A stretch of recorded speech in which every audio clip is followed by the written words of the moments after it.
Hey, hey, hey, what's going on out there in Starbase land? LabPadre here with LabPadre Space Channel. We are broadcasting live from the Rocket Ranch Outpost right here at Starbase, just 3.5 miles away from the launch pad.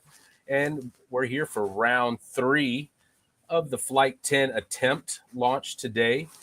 I have Zach in the house and Caden in the house today. And later on, we'll be having Stephen Clark from Ars Technica. How you doing, Zach? Doing all right. Like I said, ready for round 3. I'm hoping things look better today. It's kind of difficult to see the clouds from a lot of these cameras, but I mean, from the views that we can see the clouds, it looks pretty good. How's it look on your side? Yeah, to the east, southeast, it's looking all right. Just some spotty white puffs. And to the back, it's not so bad. They're not dark clouds, which is a plus. But depending on which way they end up in the future cast here, is really going to determine what happens. The local weather channel was talking about some spotty showers off and on. Not sure if they're going to produce any anvil clouds, so to speak, or any other electricity in the air. But there is definitely a little electricity happening here at Starbase right now. People are starting to roll in. We had the first bus pull up with a few people, and I think we got another busload coming in here in just a bit. How about you, Caden? How you doing today? Yes, sir. Howdy, everyone. Feeling pretty good. Like we said earlier, hopefully weather permits, and third time's the charm here for Flight 10. Yeah, man, it's been a rough couple of days trying to anticipate what's going to happen here. First, we had the ground issues out there at the launch pad, and then and we had issues with the weather. And I think they got everything down with all the ground infrastructure issues. Being that we went to the 40-second hold, I think they have everything in order. What do you think, Zach? Yeah, I mean, I think everything's good other than the weather. I felt like the last two attempts were bad luck, so I switched my shirt out. So instead of wearing my V2 ship shirt, I went with the booster propulsion shirt today instead. So, maybe that'll be enough to switch the luck. If we get off the ground, I'm switching back to the other shirt though. Yeah, before we kick things off here, I just wanted to give a shout out to all the mods out there that are helping moderate the channel, all our camera operators, and this guy here that's behind me, Mr. Whiz Kid, always helping things out here. He's the muscle out here, and he has a little bit of brain with us here also. He helps us set up things at the launch pad and keep our cameras clean out here. So thank you all very much for all you do out there, and of course, everybody that's watching today and all the donations that come in, that helps us keep things lively out here and keep all our vehicles and cameras going. So thank you all very much.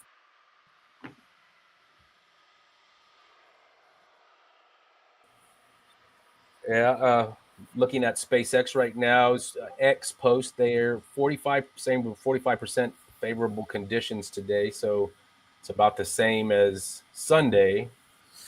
Oh, we'll see how it goes. I believe yesterday was 55% for reference, so not great odds, but not impossible. Well, it's it was 45 on Sunday, again 45 again today. The sky looks much better than it did on Sunday, and much better than it did yesterday as well. So we're going to keep our fingers crossed here and see what happens. Hey. So with that, I'm going to push it on over to Zach, and let's get things started here today. All right. Well, yeah, I'm really excited for this. We do have some ground venting already, so I believe we're an hour and 53 minutes out from launch right now. So that means there's tons of time for the conditions to change, but we're going to keep a positive attitude, and hopefully that does not happen. It's you can only imagine how difficult it is for SpaceX as well, having to go through a recycle like that. Obviously, going through a full wet dress rehearsal is pretty good because you verify that all the ground systems are working. It is slightly costly in some ways as far as having to replenish the tank farm and whatnot. I think thanks to Vix, who did some great tracking for us over the last few days. I think there was, she said, 78 cryo offloads over the last 24 hours since the scrubbed attempt. So, that is one thing that does make it fairly expensive on SpaceX's side, is just the commodities that you end up consuming in the process of having to basically recycle for the next attempt. So most of that is liquid nitrogen and liquid oxygen. Methane is almost nearly 100% recycled. On the LOX side, you have a lot of venting, specifically when you start right before you load propellant. All of the venting you see coming from the launch mount is liquid oxygen. So a lot of boil off that happens before that. And then when you're actually in the propellant loading process, all of the venting that comes from the tank farm is liquid nitrogen.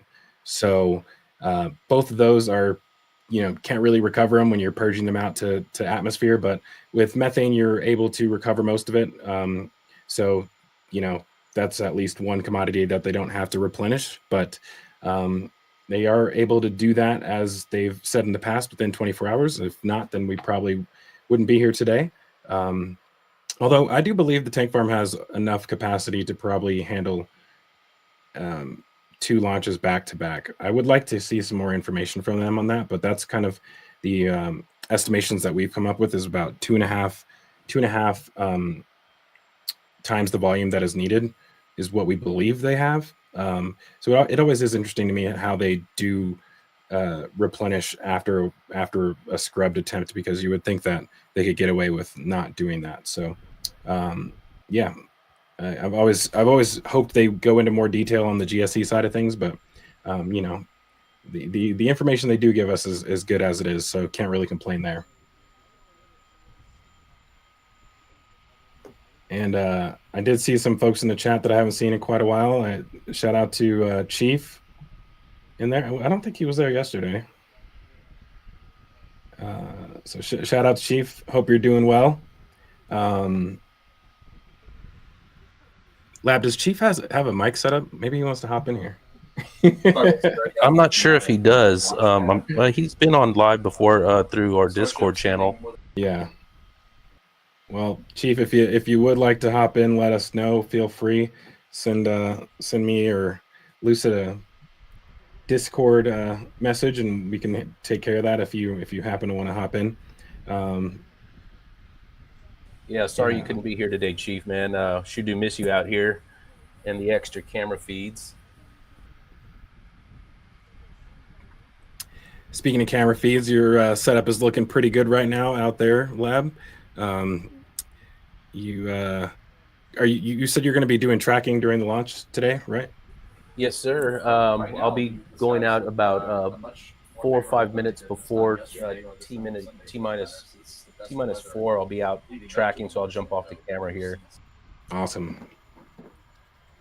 Yeah, and just so everybody knows, over the last few days, we've been working with some stuff behind the scenes as far as, production wise goes. So hopefully we'll be able to solve some of the issues we were having the other day as far as being able to pipe in the SpaceX audio. So fingers crossed everything goes well. We are hearing the noise, the audio from Rover 2 right now, so that is a good sign.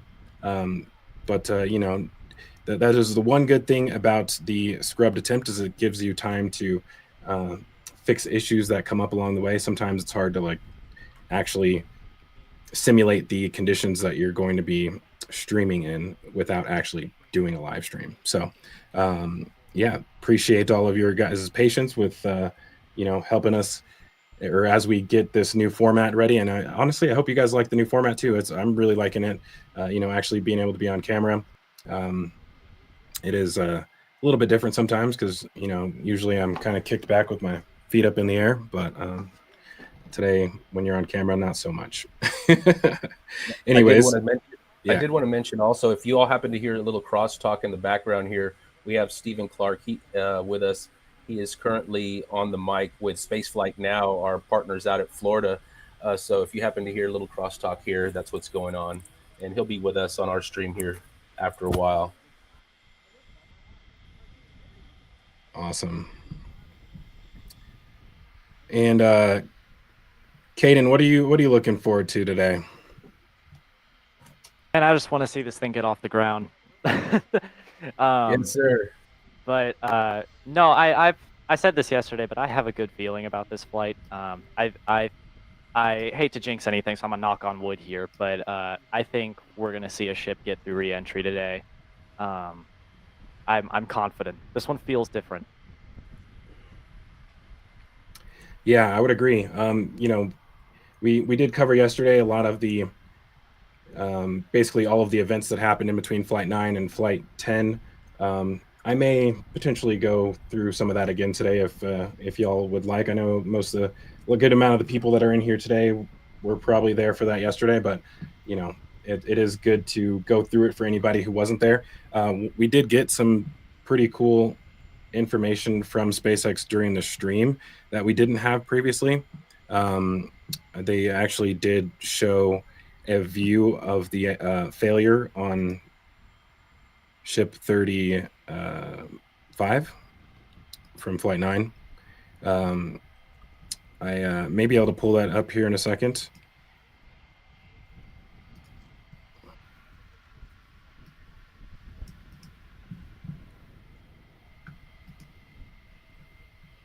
I actually had to re-record this because if not, we would be I'd have to show the entire live stream from yesterday. But yeah, let's go ahead and take a look at that really quick.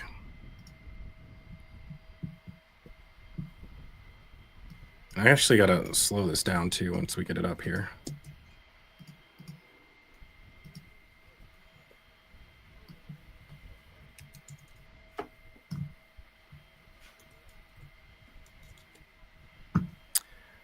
So slow this down to like 10% or so. But yeah, this was one of the shots that they showed during the stream. And I guess this vent back here, this is actually one of the pressurization vents that goes into the methane tank. And it's we're basically we're in between a few COPVs and looking through the rack of the PEZ dispenser. So I think this is one of the dummy Starlinks right up here. And this is that vent. And so you can actually see it when it pops. And the funny thing about this is actually it's literally the hole is actually pointed straight at the camera. So that's convenient. And you can see that it is quite a big pressure increase. It's actually moving the Starlink, the dummy Starlinks around as it happens. So Oh basically, wow, I did not notice that. Yeah. Yeah, we're basically seeing methane rupture into the tank. This is because this is from the autogenous pressurization system. It actually is hot gas, so it's not as visible as you would normally see, but you can definitely tell as the camera gets blurry that you have gas moving through the tank. And then I believe it wasn't until after second stage shutdown was when you started to get more of like the liquid or frozen methane in the actual tank section. And just for a review of that for those who may not have been here yesterday, I'll go ahead and show some footage from that. This is the actual payload bay, so I'm guessing this would have been a few minutes after that rupture. This is after SECO. So you do have all these particles flying through the tank, which I remember at the time a lot of us thought that maybe this was ice from the top of the tank, but as you can actually see, there is no ice on top of the tank.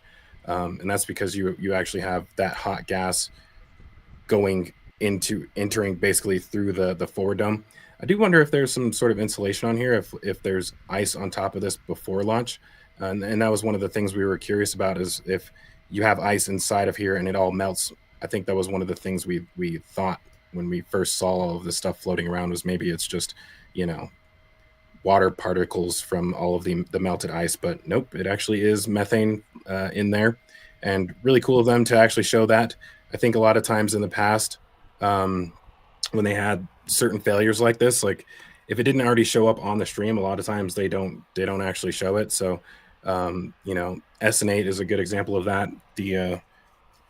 Remember when SN8 failed, they gave us a little bit of an explanation, but they didn't actually show us what happened. But they actually did have footage inside the tank when the header tank imploded. So really cool that they've decided to show us some of this stuff, because they definitely didn't have to. But yeah, awesome of them to mention that during the stream.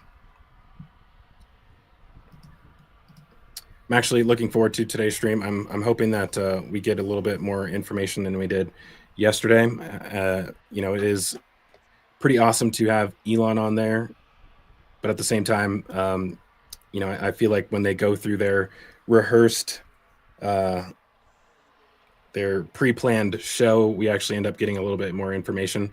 Elon's really great for explaining to people who don't know as much about the program what the program's about. I think a lot of us were kind of, hoping that wasn't the technical update, because we were hoping for information that we haven't already heard of. So I did see a lot of comments like that on X, people being upset hearing information that they've already heard. But yeah, with a different stream today, there is a chance we may get more information than we did yesterday. So that'll be awesome. And I will just remind people in chat, if you want to throw some questions at us, all you have to do is say @question in chat, and then give us whatever question you have, and we can pull it up on screen and answer it for you.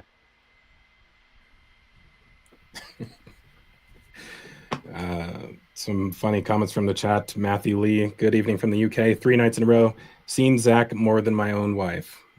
I'm sorry for that. That's tough. Maybe you should have her watch with you. It is hard to get people interested sometimes. I think a lot of times, when people do see Starship for the first time, they are kind of blown away about it. You get basically two different categories of people. Some who just really don't care, and others were like, "Whoa, what is that? How have I never heard of it?" I know me. When I tell people about Starship, or I just mention Starship or Starlink, and they have no idea what I'm talking about, I'm just like, really? You have no idea what Starship is? But we haven't reached the days of like the space shuttle, when literally the entire country was aware of the space shuttle program. So I'm hoping that at some point we get back to those days. I think, when we start reaching the point where they're getting close to, the first missions to the moon, that might actually end up happening. I think for sure when we send the first ship to Mars, that'll probably get a lot of people inspired. I'm hoping so. Fingers crossed we get back to those days.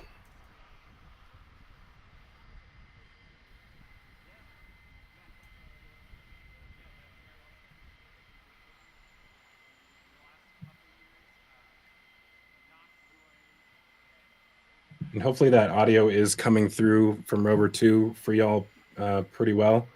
I know a lot of people love to hear the tank farm sounds. I personally really enjoy it. The tank farm, like having cameras in this location is really awesome because of just being able to hear all of those sounds in the tank farm.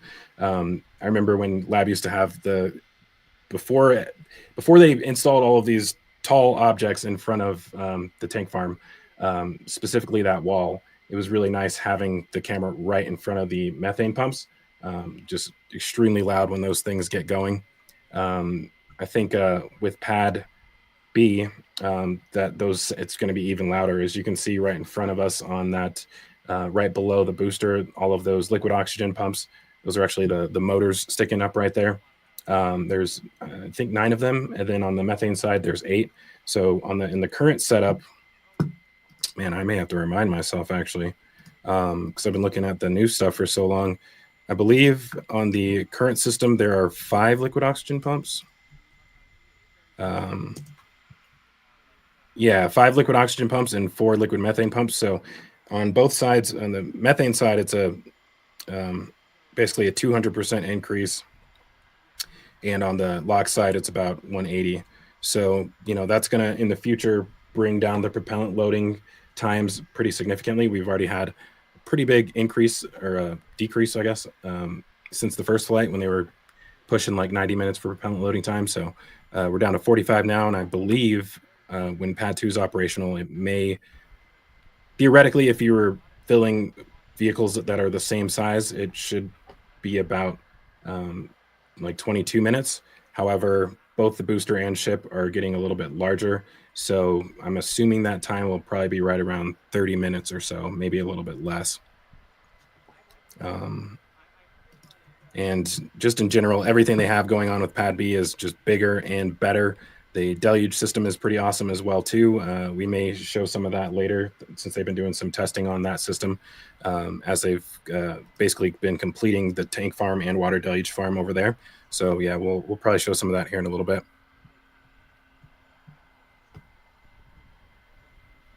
Do have a question coming in that's pretty relevant to what we were talking about just a second ago. This from Andy Alder saying, are the loud bongs that we hear on Rover 2 just pipe contractions? You know, I keep hearing people mention those, and I haven't actually heard it myself yet. But it could be something like that. I know that in the past, like when they were pressurizing the ship and booster, they would have like dents in the side of them and they would pop out. But I haven't actually seen anything like that on these vehicles. So it's a little bit difficult to tell where it's coming from.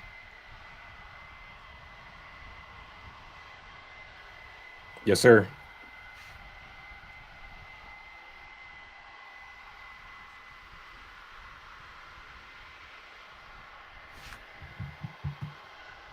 Sorry, I wasn't sure if Lab was coming through right there for you guys as well too.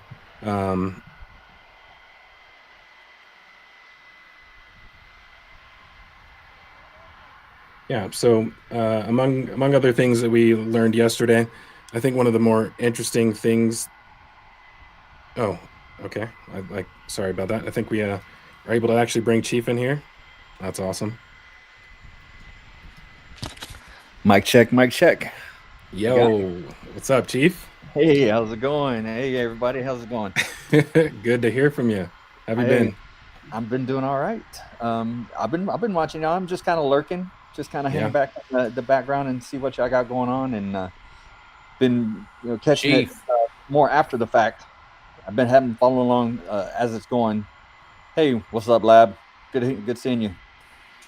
All right, man. Got me back on the mic here. I don't know what was going on for a second. Issues. Hey, man, I'm glad you got in with us today.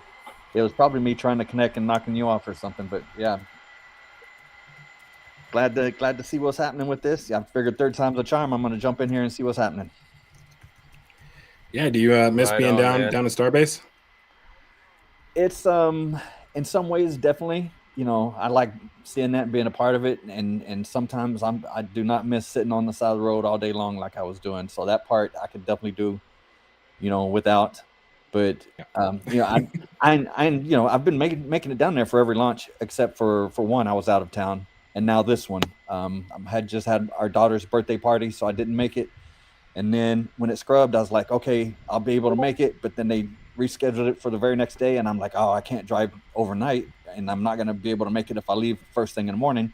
I'm in San Antonio, so it's only 5 hours. But and I was like, well, I'll watch it online. And then it scrubbed again. I was like, okay, well, let me, now that they did the wet dress rehearsal, they'll push it to, 2 days out, and I'll definitely be able to make it. And then they rescheduled it for today, so kind of in the same boat. Just want to see it go, but if they do happen to scrub and give me some time, I'm going to come down there and hang out with you. Awesome. Yeah, I was hoping to make it down for this one, but I was down there last week and didn't feel like staying for a full week waiting for it. Had a few other things to handle before that, so I think my next time coming down there will probably be, I don't know. I really like seeing the booster. Like after seeing the first booster catch, it kind of spoils you, and when you know that they're not doing that, it's still awesome being there, but like missing that part of it kind of is a little bit disappointing. You know what I mean? Right. I feel you. No, I definitely want to be there for the first ship catch. Yeah, that's a can't miss experience right there. Yeah, speaking of that, SpaceX did show some cool animations of the I think I heard somebody say that they actually had shown a version of that before, but I think this one was actually new because they were using a V3 ship in that render, I believe, or the animation. But yeah, still really cool to see that, and it was also kind of scary in some ways just because of the way the ship actually comes over the tower.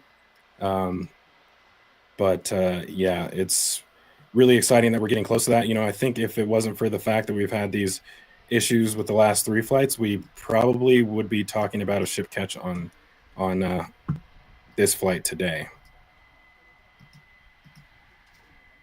What was that? Oh, sorry. I think I thought I heard you there, Caden.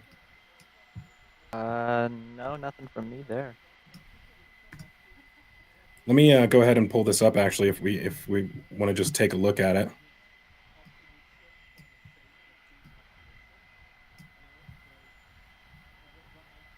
So this was the animation they shared with us in the live stream yesterday. And I think it was a bit shocking to see it come from over the tower, but that's the way that it's entering anyways. So it's got to come in from behind the tower. And it's basically flipping over the tower. That is quite the angle that it gets to there. Yeah.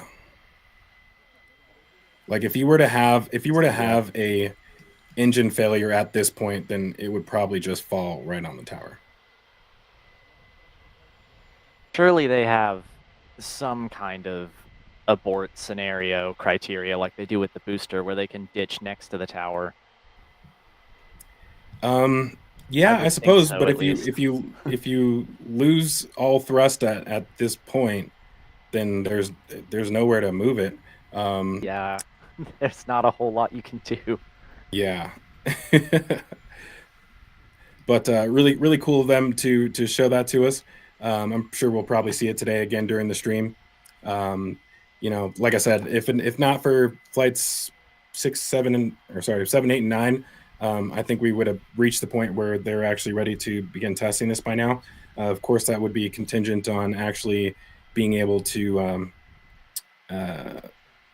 have the landing hardware be in a usable state when they actually recover the vehicle. So that's one of the things that we're hoping will happen if they do have a nice soft splashdown. I think we can go back to that live view right now too. Yeah, if they do have a successful soft splashdown, I think there are some questions that about what happens after that. So, the ship is pretty large. So first of all, if it tips over in the water and has that, basically smack into the water, ideally they would want it to not explode because that would allow them to actually get close to it and investigate it. I know that the last time it did have a successful landing, they were able to actually get close and I think with a drone, and they did a pass over with the drone, but I think it sunk after that. I think it sunk on its own. So ideally, if you don't have the top pop off of it, then it'll actually sit there and float for a while, and you can probably tow it back in. I think they do have some marine assets out there that in preparation to be able to recover it, but we haven't heard any official confirmation on that topic yet. I think they're probably trying not to get too far ahead of themselves when it comes to that. That, and I think it would probably be a similar situation to what they've been doing with some of the super heavy boosters that they've ditched into the Gulf, where they just try to recover some of it, maybe the most valuable parts, the engine section, so that they can do whatever analysis they can, I suppose. And I would imagine with the ship it would be something similar. Yeah, agreed.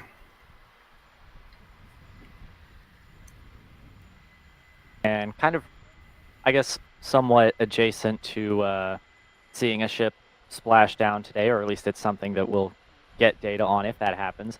We have a question from Pete's Guide saying, Zach, how well do you think the metal and actively cooled tiles will work on the ship?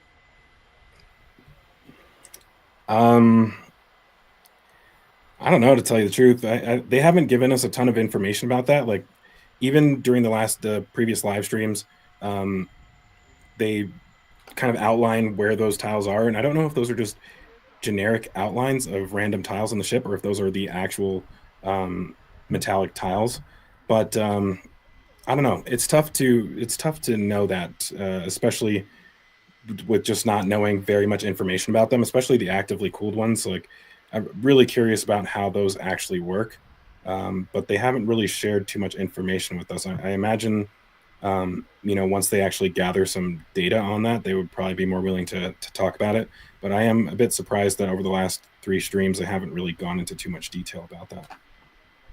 Yeah, I would think it's something we'd learn more about after the fact, but I am interested as to how exactly they are actively cooling them. If it's like, I know a while ago the thought was that the ship would like sweat, sort of like transpirational cooling from the tanks. I don't know if it's maybe something similar to that, or if it has its own system, or what. It'd be interesting to see. Yeah, isn't the transpirational cooling involve actually like having methane flow over them? Like, and it's basically I believe that was the concept, yes. okay. And back then, I believe the thinking actually was that they could get away with doing that and just not having a tiled heat shield whatsoever, which is crazy to think about now. But that was the idea. But I guess maybe you could do something similar with tiles. I'm not very well versed in that, so I'm not sure. Yeah, me neither. Definitely not my specialty.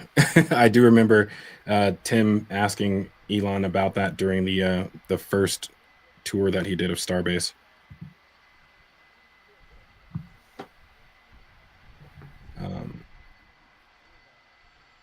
Yes, sir. Microphone is really giving me hell.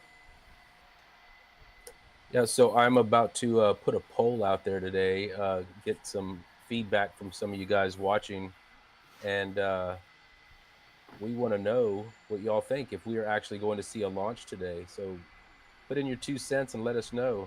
And by the way, also let us know where you're from. Fill up that chat. Let us know where y'all are from, where you're watching from. I will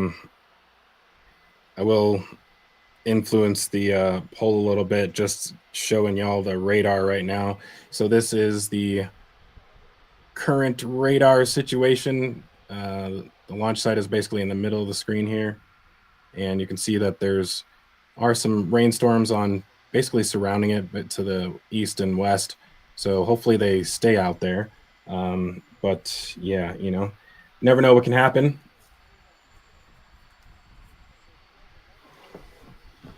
I'm hoping it goes today. You do plan your whole day around the launch, and having a 4th day in a row, like, I actually end up eating out more during launches than I do normally, because by the time this is over, I'm not really trying to cook nothing. Felt that. Past couple days, that's pretty much what I've done. As soon as the scrub happens, just go out. Yeah.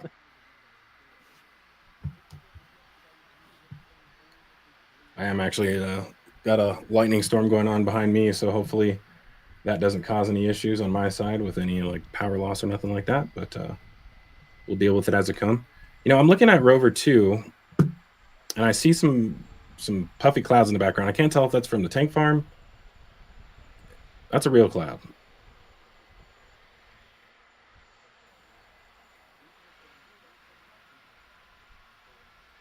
From some angles, it looks really clear, but this one, looking at it from the front, not a positive sign. In the meantime, I want to take a question here. This is actually something really interesting that we learned yesterday. This is from Robert Turpin saying, did SpaceX actually say that Starship would land on Mars without legs? That was something that we heard yesterday that is definitely interesting to see. Yeah, I took it upon myself to troll Marcus House about that, because that's been like his biggest topic that he cares about for literally 2 years now. There's been many times where I'm having like a deep, serious conversation with him, and he'll be like, So what do you think about those landing legs? You think they're actually going to show some landing legs soon? I'm like, Marcus, it's literally what you're thinking about right now.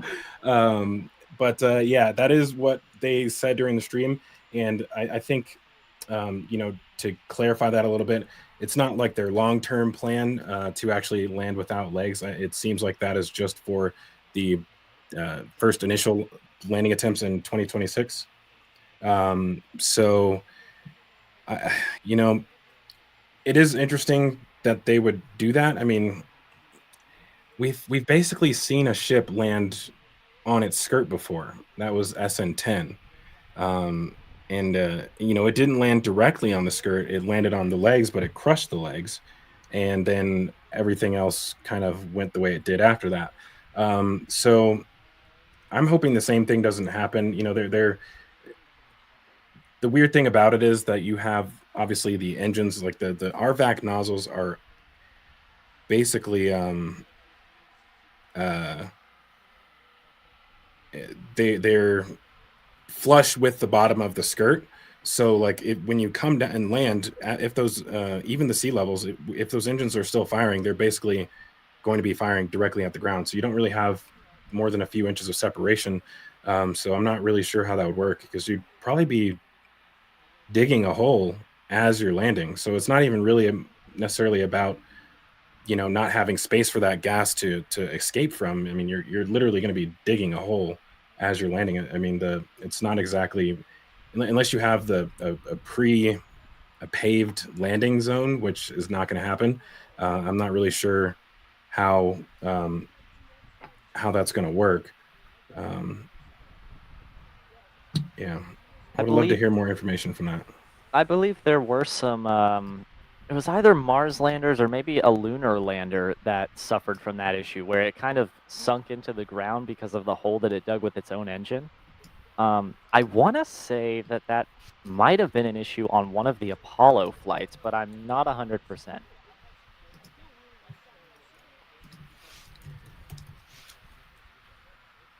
Yeah, regolith is an interesting beast.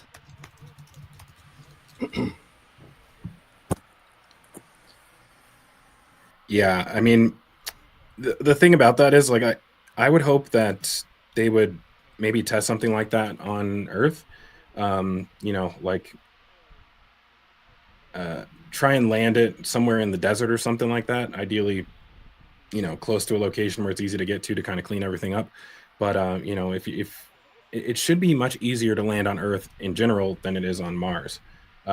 So I feel like it would be a good idea to test that, and then once you know that you can actually do it, then go ahead and proceed. But I feel like if doing it as a question, that would kind of suck. I mean, I guess you still have the information that of okay, we were able to actually land. It just blew up when it contacted the ground.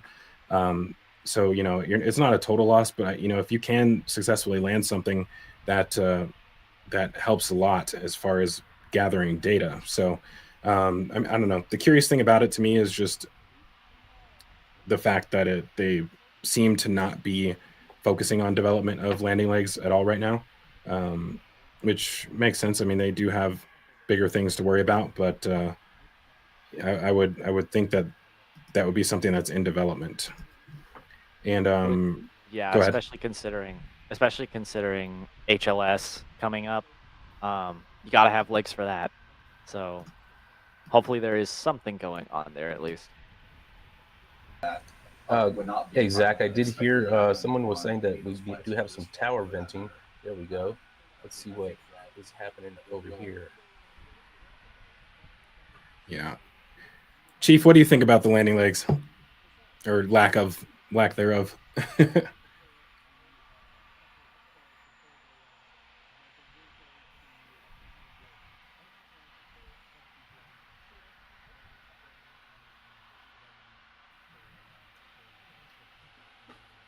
I'm just in awe of how they're going to land without legs. That's but SpaceX, they make things happen. Yeah, that they do. It's just funny, the reactions to it from everybody online yesterday. $5 super chat come in from Mr. Hellfire. Thank you for the support there. LabPadre always watching. Yes, sir. Right on, Mr. Hellfire.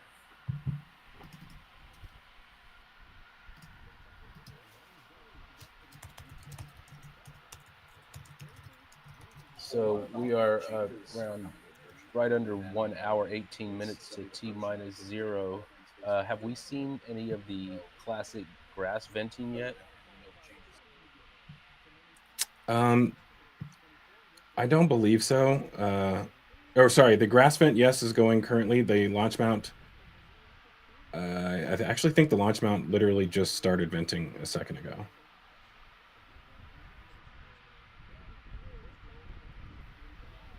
I normally have like my whole OBS thing up here with every single stream showing on screen, but OBS completely crashed on me this morning, and I'm kind of stuck with one view. So that's awesome. Haven't been able to figure that situation out. Yeah, so we are like an hour and 16 minutes out from launch now. Yeah, and looks like the Pope vent is making some clouds over there right now. So, yeah, I do see the launch mount starting to make a little bit of cloud vent.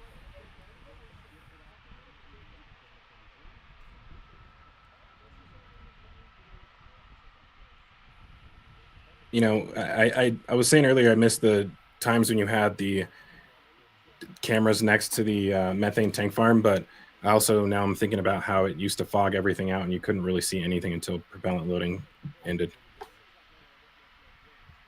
Yeah, that was one of the main drawbacks out there. And now that we have that new tank farm there, that's kind of obscuring a lot. So we're going to have to make some moves and get some better views. We need Chief out here with his cam set up again. Come on back, brother. Had a good question come in earlier from Tony Gipster saying, how was New Glenn able to fly Orbital on its first flight when SpaceX is still stopping short of orbit? And that's an interesting answer there as to why SpaceX have been a little bit reluctant to take Starship all the way to a stable orbit as of now. Why is that exactly?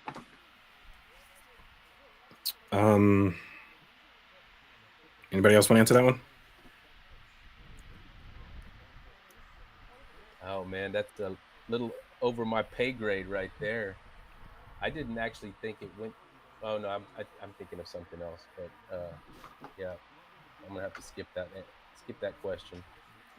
Well, I am not sure if SpaceX have ever given us a concrete answer, but just using context clues, I would think there are two main reasons for that. One being we still haven't fully seen Raptor 2's capabilities when it comes to in-space reignition, especially with the vacuum Raptors. My understanding is that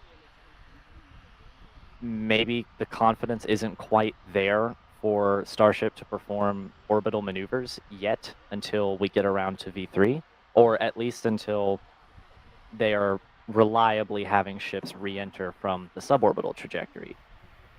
I would imagine there's also a regulatory aspect to it as well, with Starship wanting to pretty consistently re-enter over Starbase, over the Cape, coming back from orbit pretty regularly. I would imagine it is a lot easier for SpaceX to get regulatory approval for the current flight profile, just re-entering over the Indian Ocean after less than one orbit, than it would be for them to go all the way around. But if there's any more to add to that, or maybe there's something else, Zach, if you've got anything. Yeah, you know, I think that there's a list of reasons. You know, for one, New Glenn was designed, you know, to carry payload on its very first mission. Like that was always their goal. And to be honest, I think it's good for them to shoot for orbit on their first attempt, considering, you know, I think they've been in business for like 20 years at this point, and it took 19 years in order to get something in orbit. So, you know, good for them to get a a check mark off on that finally. I feel like if SpaceX wanted to, they could shoot for orbit. One of the things that is probably holding back from that is the fact that they also have to deorbit, unless they just want to leave it in orbit forever. You don't have any kind of regenerative power systems on there, so no solar panels or anything like that. So eventually the batteries on the ship would die, and then you'd basically lose comms with it. They haven't reached the point where they are able to do long duration missions with the ship, and I think that could be part of it. That's basically the next phase. And I think for them right now, what's more important is the rapid reusability aspect. So they want to focus on recovering the ship. That is a higher priority for them than to actually be deploying payloads. So I'm hoping that within the next few flights we actually see them shoot for orbit. I guess I wouldn't have personally thought that we'd be 2 years into the orbital testing phase and not having actually achieved orbit yet. But we'll get there. Yeah, we will get there. And yeah, that is a great point. I feel that everything they are wanting to prove, especially with the ship right now, they don't necessarily have to get to a stable orbit to do that. Making sure the ship can reliably re-enter, can reliably get back down on the ground and be reused. You don't necessarily need a stable orbit for that, except for the reusability aspect, of course, because you need to come back to Starbase. But I feel right now, with what they need to prove, the current flight profile is sufficient.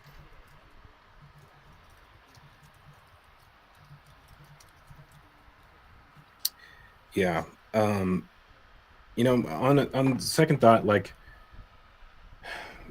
assuming that everything would have gone well on either flight 7 or 8 or even 9, their next attempt could have been returning back to the launch site. It was very clear that they were pushing for that, as far as how quickly they installed the chopsticks and immediately started doing all of the commissioning tests on the chopsticks. So I assume that means that they actually do have the ability to be in orbit for extended periods of time, at least at minimum 24 hours, in order to actually return back. Do I think it's 15 or 16 trips around the Earth before they're back in line in order to actually be able to land back at Starbase.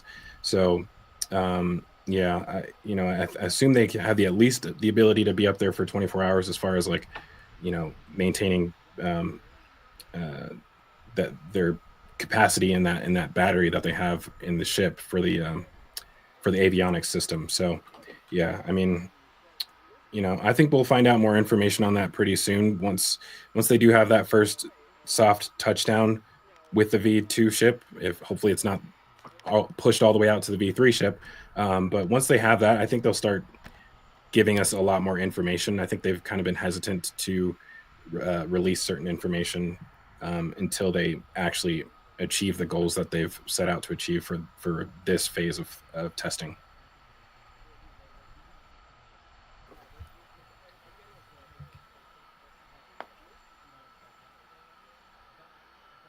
Coming up on that 1 hour mark here in just about 9 minutes.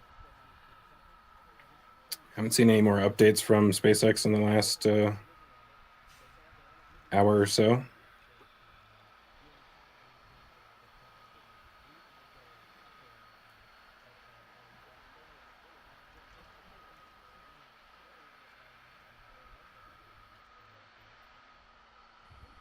Hey, Zach, I got a question for you. What's up? Hey, since the scrub yesterday and they transitioned into a wet dress rehearsal, when I saw that, that's when I thought I'd be able to have time to come down there, because they usually have at least, a 48-hour turnaround in order to get in, all the commodities that they need. Did they already have that stuff on hand and ready to go, or did they do something different to do it quicker?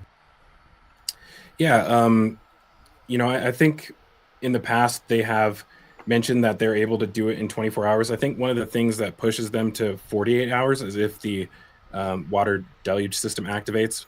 I think that is one of the things that is a little bit slower for them to refill, because you're basically, emptying a majority of those tanks. The rest that is saved in those tanks is basically for the landing burn. So I think that once the deluge system activates, it's going to go all the way into its planned point.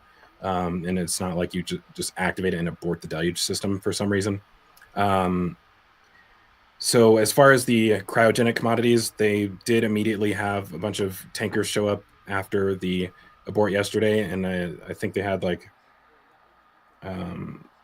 I believe it was 38 liquid nitrogen tankers and then 40 liquid oxygen tankers. So just under 80 loads, and they were able to do all of that within about, I want to say 12 hours or so. So yeah, I mean, they seem to be able to do that pretty quickly. There's a lot more offloading points for those commodities than there are for water. So that may be part of the reason for that. Okay, gotcha. And I think I saw someone talking about they're able to recover the methane almost completely now, where used to they would have some either boil off or a release, and then they'd have to get extra tankers of that in. Is that part of the what's able to speed them up now too? I feel like they've always had the ability to recover methane. I think it's really difficult to understand what what changed with that. Because they haven't really changed too much with the actual recovery system. So I'm not 100% sure on that. We've only really had two or three other wet dress rehearsals. So yeah, I don't know. It's kind of difficult to answer that one.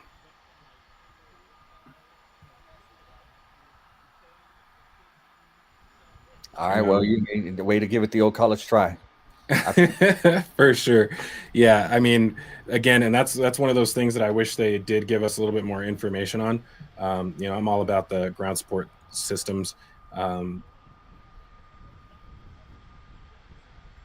Alrighty, so it looks like we got an update on the weather, and they are 55% favorable, right? I think about an hour ago they were sitting at 45%. So that's good. Yesterday was yesterday 55? I believe Yeah, so, 55 yes. yesterday. Well, and we are also go for prop load, so we're going to start filling this thing up and get it off the ground.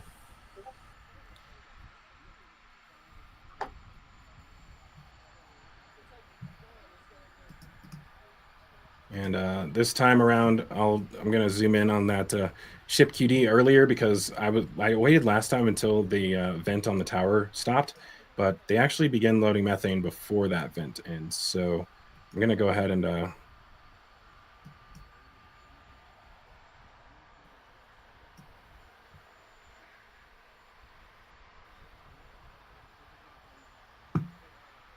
little closer there than I was intending, but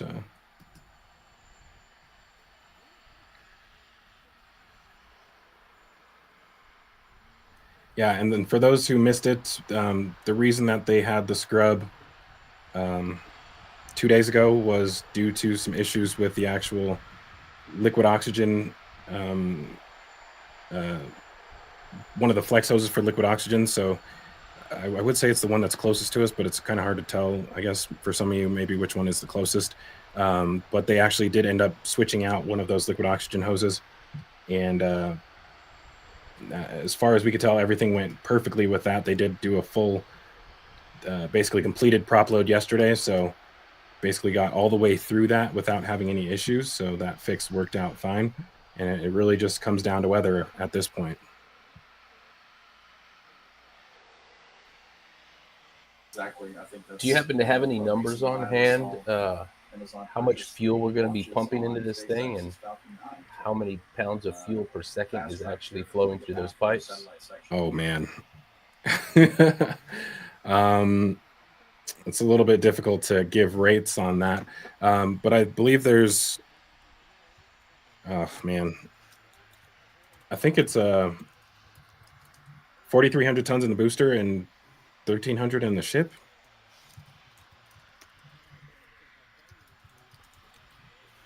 That's just off the top of my head. Yeah, that's I think okay. Actually, the V2 ships are increased capacity from what I mentioned. They're actually up at 1,500 tons, and I believe it's 4,300 for the booster. I do have a totally off the wall question here. Maybe not so off the wall, but how we have our dummy Starlink satellites right there in the payload area. Are things going to change when we actually put humans on board, or is there going to be a different type of payload area? How are they going to revamp that for human travel? Yeah, so I mean, with the different variants that they're going to have, each one will have its own specialized nose cone. I think for the most part, the rest of the vehicles will be nearly the same as far as like the app section, or minus the flaps. So you'll have some variants that don't have flaps. But yeah, they will have a specialized payload section for human rated missions. We have seen conceptual renders in the past, but it's been quite a while since the last time they've released anything related to the crew variant. They did have some renders yesterday in the stream, some updated renders for the Mars landers. But I couldn't tell if those were just cargo variant or if those were actually supposed to be crew rated versions that they were showing. Yeah, they don't look much different, but I'm also curious as how the human body will react during the belly flop and the flips as it comes in for a landing. Yeah, I would actually like to see that as well. I think it would be interesting to have almost like the centrifuges that they use for fighter pilots when they're doing the basically testing for like G forces and all that stuff. It'd be interesting if they had something like that that could actually simulate the motion and the G forces that you experience during those landing attempts, and have their astronauts actually train in that environment. I'm assuming they probably will have something like that eventually. So yeah, I mean, I imagine that it's not as aggressive as we might expect it would be. Yeah, perhaps if you're kind of depending on where you're at in the center of gravity of the ship as it's turning, it may not create so many G forces. That's what I would think, yeah. What I'm interested in seeing is how those seats work, because I would think that whatever orientation you're sitting in during launch is probably not the orientation you'd want to be in during the belly flop. Yeah, I agree with you right there. We are right under 1 hour till launch. So far, everything's a go. We are continuing to load propellant into the booster and super heavy. So let's keep our fingers crossed that these clouds stay away. There are a few clouds that are starting to build off out to the east offshore, a little more thick than they were earlier, and developing a little bit of gray in them.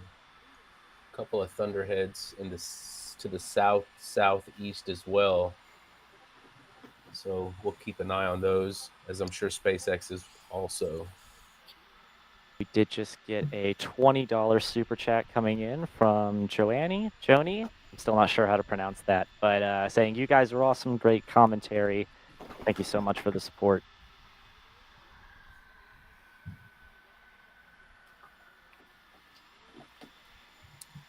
Yeah, so I guess we can probably talk about some of the expectations for today. We did cover those yesterday, but it's always good to reiterate some of that stuff. So for the ship, as we did talk about those dummy Starlinks that they have on there, this will be a repeat basically of the last 3 attempts.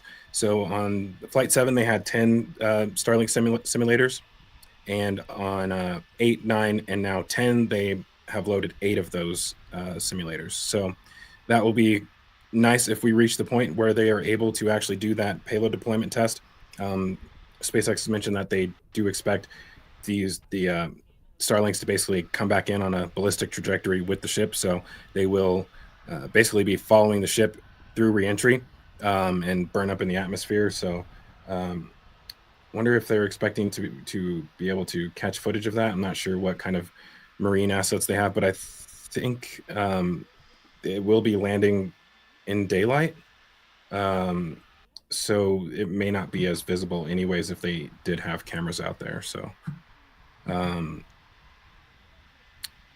let's see. I think it's maybe also a good idea to mention, we did talk about the mode of failure for Flight 9. I did show that video earlier showing the basically, I think they called it a diffuser that ruptured and basically sent all their pressurization gas from the main tank into the payload section.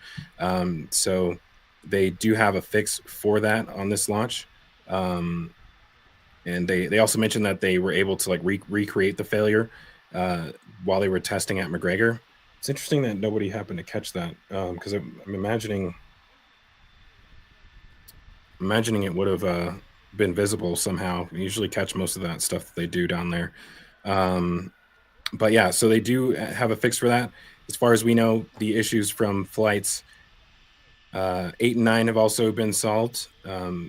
Everything related to the Raptor engines, they mentioned that they end up having to retorque the engines after static fire testing in order to basically make sure that they were at the right torque specs, so they're not like vibrating and allowing fuel to leak into the attic of the vehicle. So as far as we know, they did kind of fix that. I did personally think that there was maybe still some issues with that because you could actually see flames, what appear to be flames entering into the past the engines on Flight 9, but they did make it to SECO, so I guess that wasn't a problem. It would be nice this time to not see that happen, though. It gives a little bit more confidence that they've solved the problem. One of the things, at least on the V3 ships, we don't know what the actual attic space will look like this time around, but I'm assuming if it's anything like the booster, they may not actually have one. So if you don't have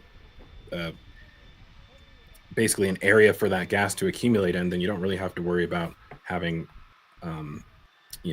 overpressurized attic, which is basically what happened on 7 and 8. And I am noticing that it looks like the venting on the tower is coming to an end, so I'm assuming we are already in the methane loading process right now. Can't necessarily see any frost on the QD arm yet, but I imagine we'll start to see some vapors coming off of some of those pipes here soon.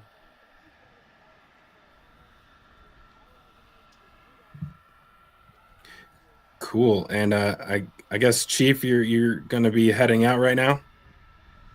Yeah, I'll just make room for whoever needs to come in. I'll still be around. Awesome. All righty, Chief. Thanks for jumping in with us, man. It's been great having you again. Can't wait to see you down here. Hey, well, next one, I still plan on being there. So, yeah, we'll talk to y'all then. Later. Right on. Later. And I believe we should have Steven joining us.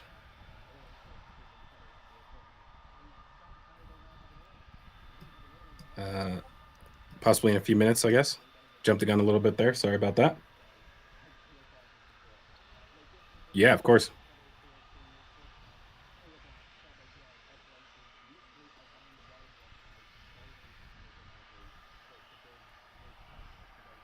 Oh, sorry about that. Chief was asking a question, but I guess it's not coming through here. So sorry about that, everybody. In the meantime, we can take a question from chat here. This is from Matthew Lee. I believe we talked about this on attempt 1 of this flight, but why do they have a fairly large patch of tiles on the backside of the forward flaps? I think we concluded that this was probably something, because they've done this before, I think we concluded this was maybe vibrational testing related. Correct me if I'm wrong.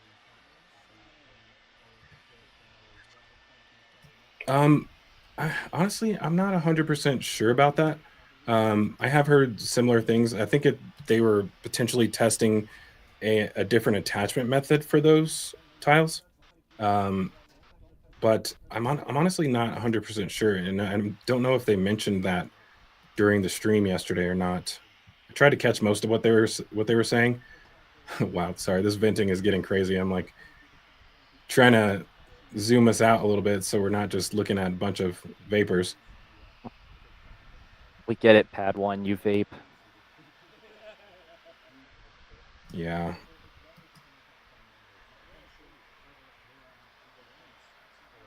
Oh man, when I zoom out, see that big cloud in the background.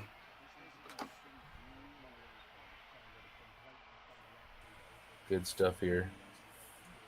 And I can see, sure all of you on the chat see the poll to see if we're going to see a launch today. 76% of y'all say yes, and 24% say no.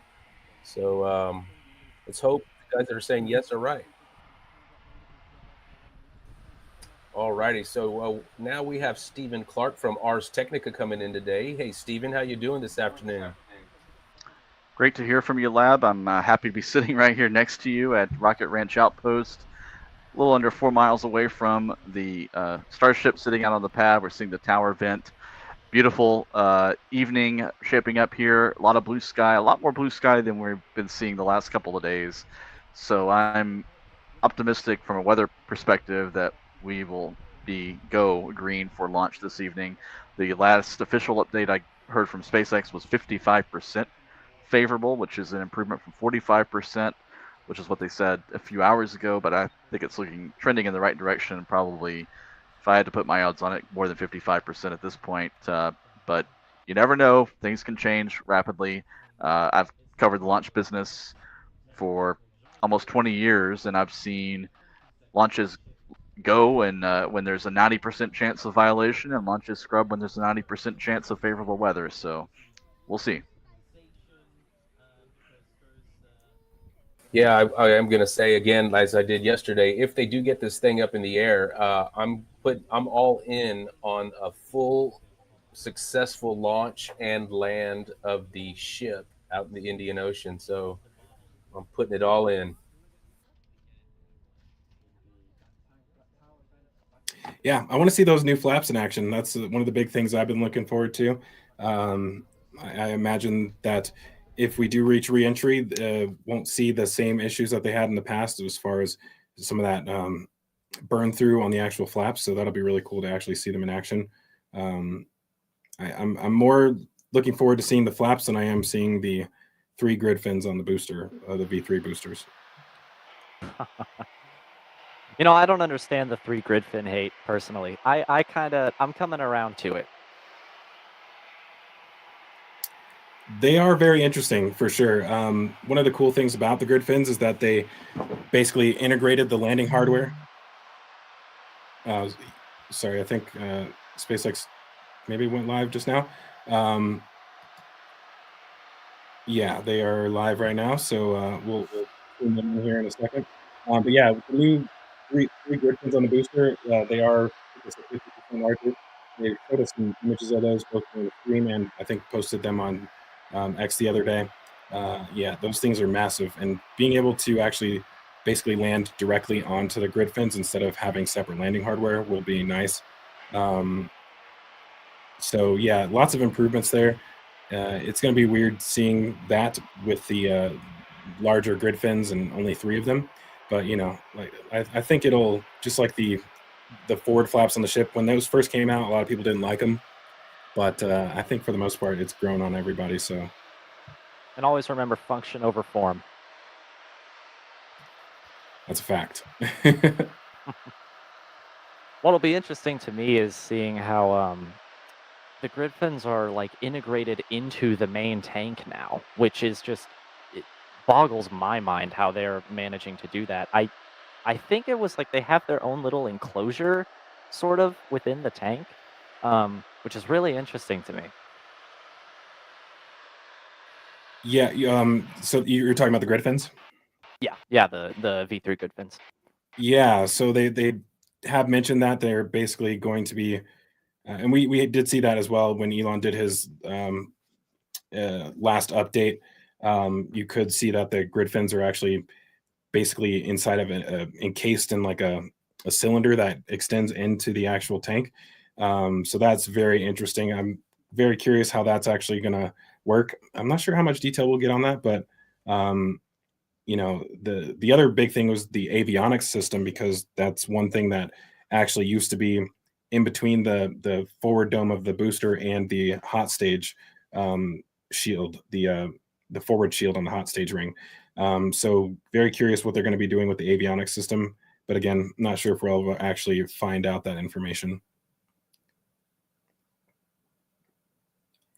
Looks like SpaceX has brought in their live feeds. Yeah, and we'll go ahead and listen into that for a second. Engineer at SpaceX. And I am Dan Hewitt with SpaceX Communications. Everybody, welcome back to Starbase. If you've been following along, today is going to mark the third attempt to get our 10th Starship flight test off the ground. First one was back on Sunday. We stood down then to troubleshoot an issue with some of our ground systems, had a leaky hose. We replaced that, got to our attempt yesterday, lost our battle with the weather gods and some anvil clouds in the area, but we're hoping the third time is the charm. Yeah, fingers crossed for sure. Yeah, so at the moment, we are actively loading propellant onto the vehicles. Our engineers are on console, monitoring the vehicle, all of the systems as we count down to liftoff. Prop load is underway. We are looking better on the weather this time, good on the range, and we are targeting the very beginning of our window at 6:30 p.m. Central Time.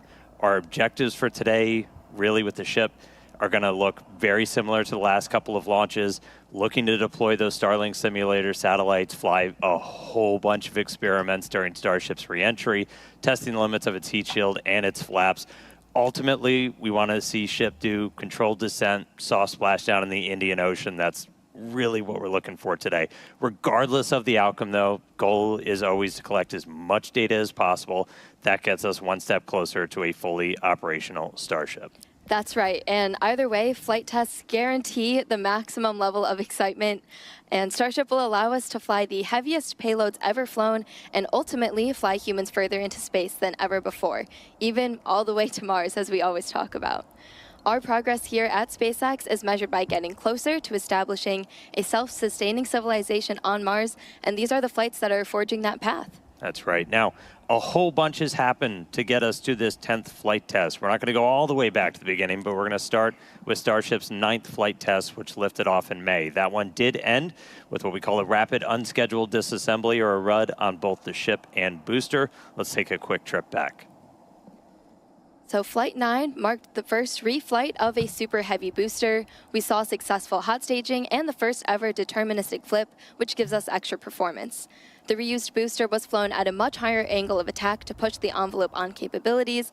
This did end up causing some internal structural failure, eventually leading to a rapid unscheduled disassembly at landing burn. Ship, though, continued its ascent. While it was going, though, we saw pressure dropping in the main fuel tank, rising in the nose cone. In this view, you can see pop the fuel diffuser inside the pressurization system. We had a hole develop. The ship still managed to complete its ascent burn, got to its planned velocity, got to second stage engine cutoff. Really huge moment. After that, though, we did run into some issues with attitude control, which eventually led us to skipping the payload deploy and Raptor relight demos. Starship eventually re-entered the atmosphere in an off-nominal attitude, and communication was unfortunately lost approximately 46 minutes into the flight test during entry, but not before we got one heck of a light show. That's right. Looking forward to another one today. The booster RUD, we went back and looked at it. That was caused we had a much higher than predicted forces on the booster structure, really honing in on that internal fuel transfer tube inside. That was all due to that angle of attack experiment we were running for today's flight and any of the remaining ones on this version of the booster. We're just lowering the angle of attack for the booster as it comes in, relaxes those forces, minimizes the likelihood that we see that kind of structural failure. Yeah, and then over on the ship side, we redesigned the part of the fuel pressurization system that failed on Flight 9. We put it through a more rigorous test campaign and subjected it to flight-like stresses. And eventually, we were able to actually run it for more than 10 times the expected service life with no damage, which was super exciting. Yeah. Our goal is always, of course, to make it through all of the objectives we set, but any result that teaches us more about Starship performing in the real-world environment helps us to make those targeted iterations and improve quickly. Yeah, that's kind of been the secret to our success. That's how we developed Falcon 1, our first rocket. That's how we developed Falcon 9, which we've already flown more than 100 times just this year. A little insane, and 500 flights overall. Yeah, super exciting for Falcon 9. And again, we're trying to follow their lead and launch, learn, and repeat. Yeah. So we finished Flight 9. We were getting ready for Flight 10. And if you followed along, we originally had a different ship number 36, that was slated to fly on Flight 10. But that experienced a pretty major anomaly during its static fire test out at our Massey's test site. We were actually in its second static fire, a 6 engine. We were loading cryogenic propellant on board. We saw a sudden energetic event, complete loss of Starship, damage to the stand, and some of the immediate area surrounding it. The most likely root cause that we were able to identify was undetectable or under-screen damage to a composite overwrapped pressure vessel, or COPV, in Starship's payload base section. To address this probable cause, we are operating the COPVs on Starship at a lower pressure and also implemented additional proofs and inspection methods. Meanwhile, though, got to maintain our launch schedule, got to keep testing, so we pivoted to actually using the launch pad, the same one we're stacked on right now, to do ship static fire tests, something we had never done before. A retrofit was the fastest path to get back to flying. The team was able to engineer, implement a solution. We used a ship transport ring, sawed some stuff off, welded some stuff on. We're able to mount the ship, load propellant using what we usually use for the booster, and then do 2 different static fires on that orbital launch mount, doing that in a matter of weeks. Yeah, it was really an incredible turnaround to see. And the static fires did give us the data we needed to progress to launch and are a prime example of our engineer and technician teams working together to build creative solutions to keep us charging forward to bring Starship online. Even while we did all of that, we're still in the process of rebuilding that Massey's test site. That's where we want to continue testing our ships in the future, and we're getting it ready for that next generation of Starship version 3. Yeah, very excited. I'm looking forward to it. Yeah. Okay, back to the rocket on the pad currently. So we'll go ahead and bring that volume down on SpaceX really quick. If they happen to mention anything else important, I will. But yeah, we're at least into propellant loading on the ship for sure. You can see that Raptor chill vent has started there. The launch mount is still venting, so that means we have not started propellant loading on the booster. Actually, they may have started methane loading. It's difficult to really tell on the methane side because the ship is already in propellant loading for methane. So it's difficult to tell when they start doing it on the booster, but we can always tell at least on the liquid oxygen side. Did we have a close-up view to check that? Yeah, for sure.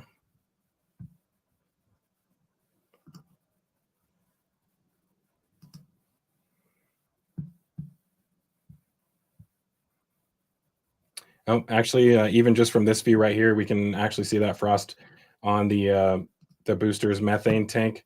So we're definitely into propellant loading on the booster as well, at least on the methane side.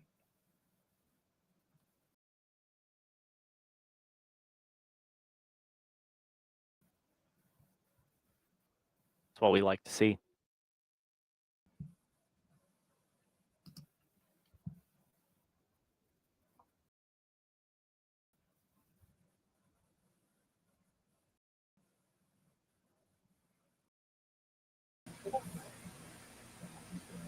Yeah, I think Elon is on the stream now. So let's take a quick listen to see what the man with the plan has to say.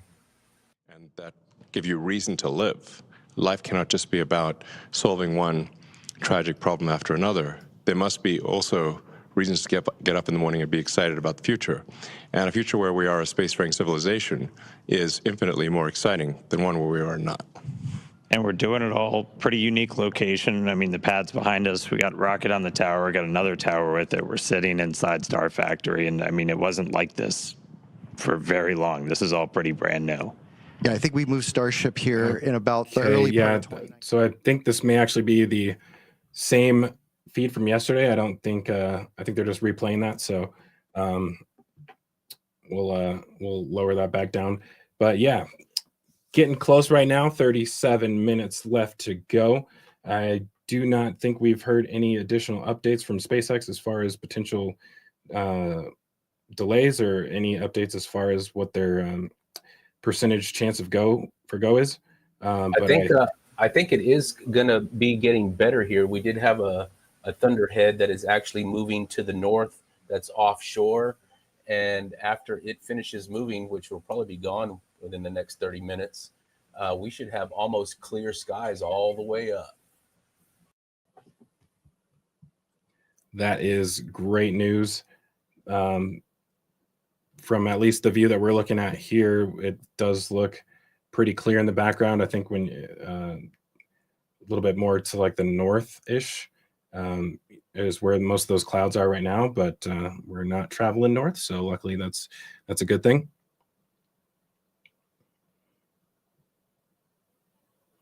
We want to real quick squeak a question in here. I think we can answer it pretty quickly. This one's from Old Tech Guy Paul, asking how much faster is prop loading now from the first flight? Zach, I think that's a pretty good question for you.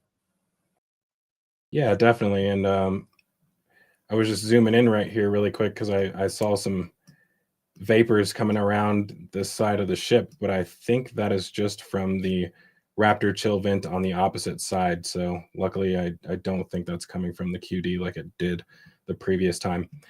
So yeah, to answer your question, in the past, they did have about a 90-minute propellant loading time, and they've gotten that down to about 45 minutes. I think it's actually slightly longer than that, but roughly 45 minutes. So that's pretty quick. I think it's very similar to the propellant loading time on Falcon 9. If I'm not mistaken, that's 30 minutes, or is it 45? I don't watch a ton of Falcon 9 missions, so I can't speak on that. This is Steven. It's 35 minutes. 35? Okay. 9. Yes. Yeah, so filling 10 times the capacity in about 10 minutes longer is pretty impressive. And I do expect that with the new, on Pad B, with the new propellant loading system, that they will probably get that down to below 30 minutes, which would be crazy to, be exceeding Falcon 9 loading times. And yeah, you I can mean, see, oh, go ahead. I was just going to say real quick, you can see from our Sapphire view that we had up a while ago, they've got that little bit of a cloud thunderhead just a bit above the shipping channel here, but it is moving to the northwest a little bit, and it should be out of our way in just a bit.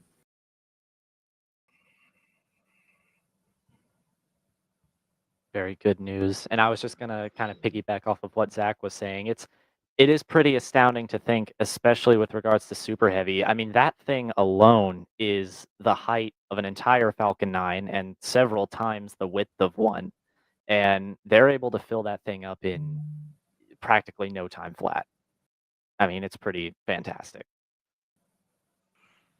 It is impressive, and just I want to compare it to the Space Launch System, NASA's Artemis rocket. The core stage for that is maybe about 2/3 the size in terms of diameter and height, roughly speaking, of Super Heavy. It takes them about 2 to 3 hours to fill the SLS core stage.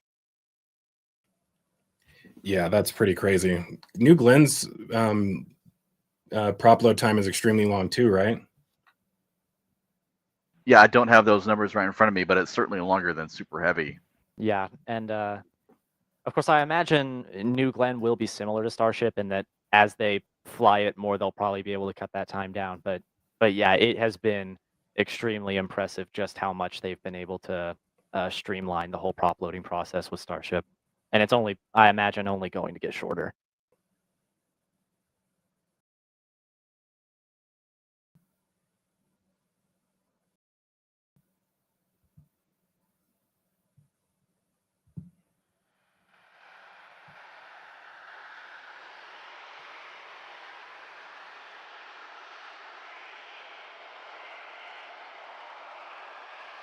With that audio chimed in from Rover 2 camera, we can hear basically, I think what we're hearing is the venting coming from those methane subcoolers. So it's basically kind of pointed, basically in that bottom left corner right there. One of the vents is pointed in the same direction as the camera. So we do end up hearing that pretty clearly.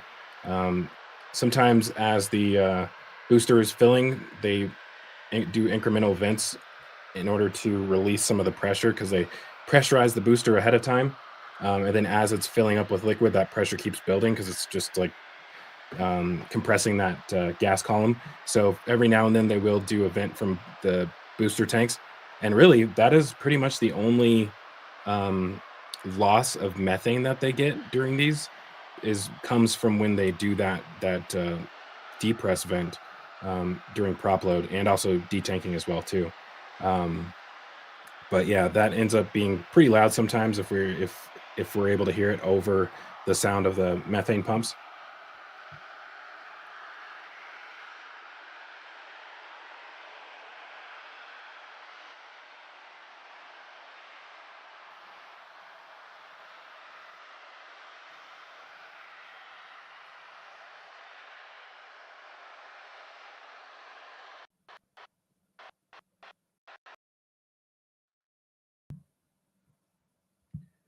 All right, 31 minutes out.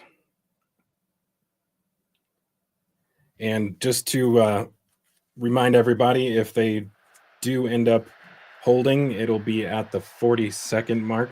And, once we actually get there, I think we may disable our countdown clock just so it doesn't, get past SpaceX's. And I think we're only about 5 seconds ahead on their stream, so we may actually leave their stream going. That'll probably just be about a 5-second delay from launch on SpaceX's stream versus what you see it on here. So.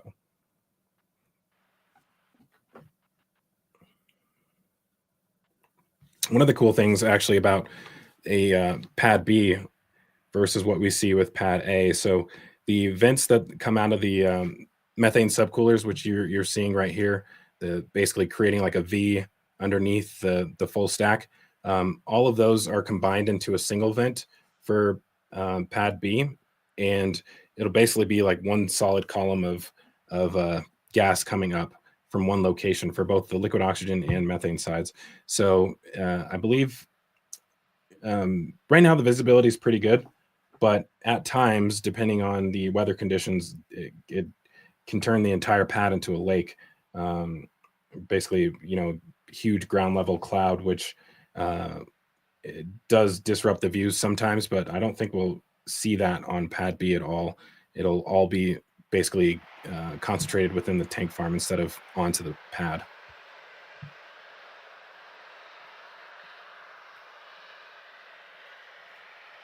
And unfortunately, from this view, that vent is actually located just under the booster. So like if they were using this new pump system on pad A, we would not be able to see anything at all from this view.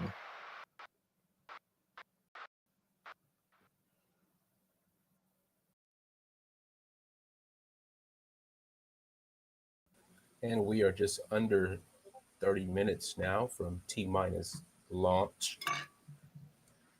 T-minus 0, that is. So far, things seem to be going very well. SpaceX has not called out any delays yet. So hopefully the 75% of y'all that thought we will see the launch are right. It does look like on the SpaceX stream, they're just they're just showing yesterday's footage at the moment. They're just kicking back and relaxing and letting everybody watch a replay.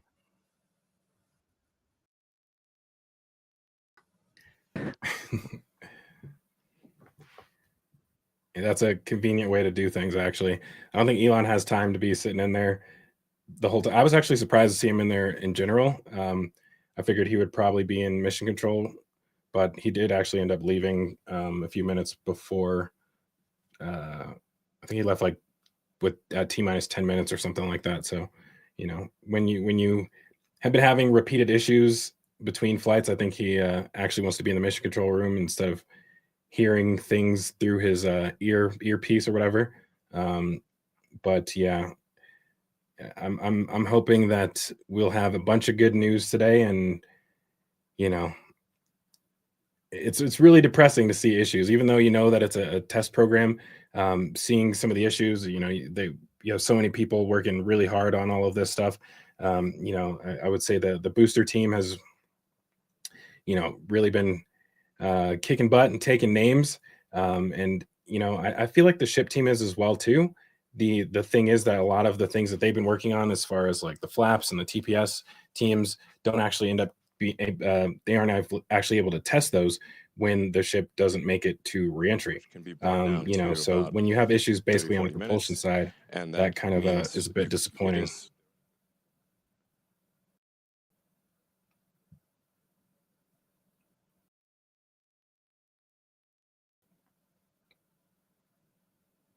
Yeah, and I mean, in the past 4 failures that we've seen between 7, 8, and 9, and then ship 36, it's been a different failure mode every single time. So you know, it seems like there's always something new that comes up. But hopefully this time with Flight 10, we can break the streak and get back to kicking butt and taking names.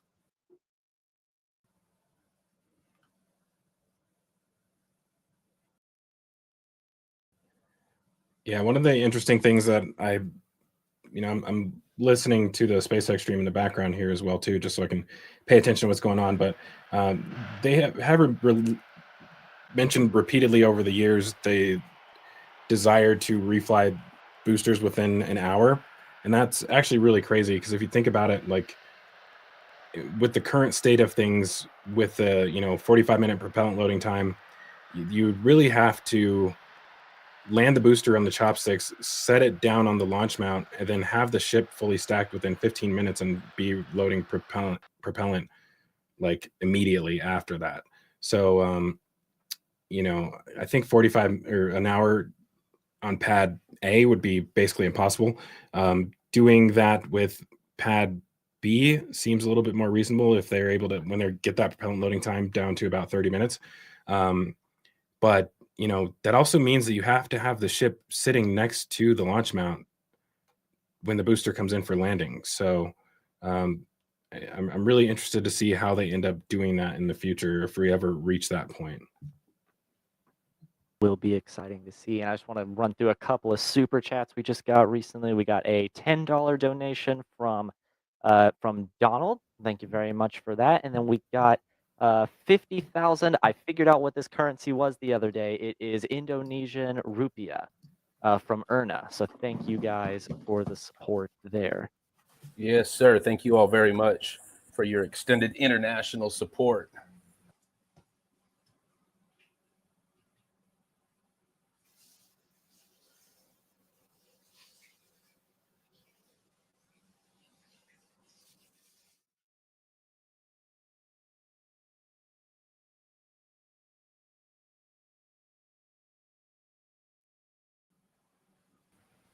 And we are now 24 minutes to T-minus 0.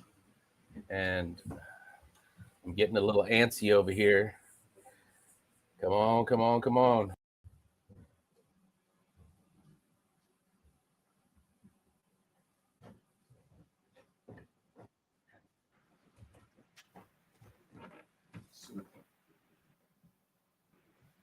So these big ass niggas do that launch or what?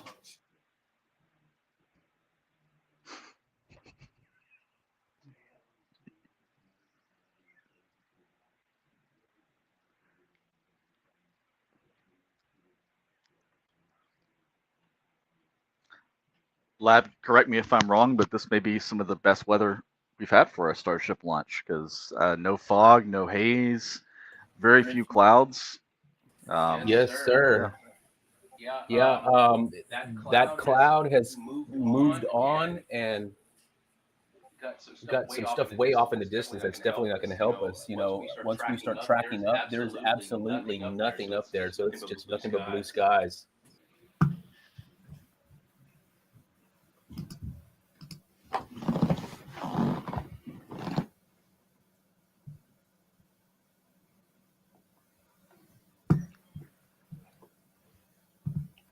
Yeah, I've been down here at Starbase for, I think this will be my sixth Starship launch, and you know I've been here with haze and fog and seen it disappear into a cloud deck, barely to reappear again. And I think we're gonna get lucky with the weather this evening if everything else holds.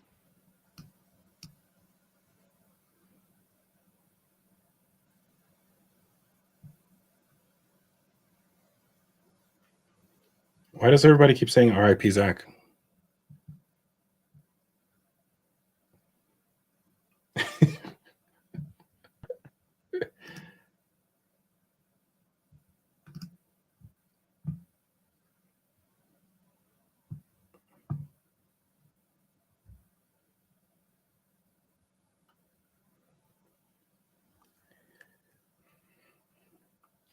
Yeah, I gotta not read the chat sometimes. Yeah, so 21 minutes out. It's looking really great right now. I'm excited. And I think we're approaching 50% prop load on the booster. Same on the ship. I think the ship's probably a bit further ahead.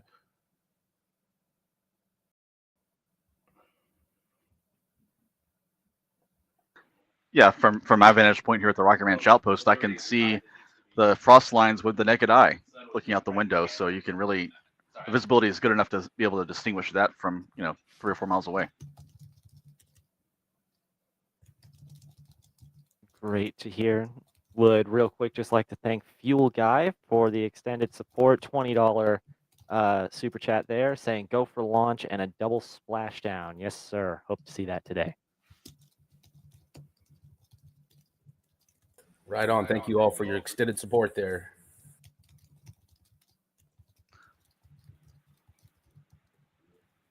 And this is Steven. I'm going to sign off for a bit and get my camera ready for the launch, and hopefully chat with you guys after a successful flight or during a successful flight.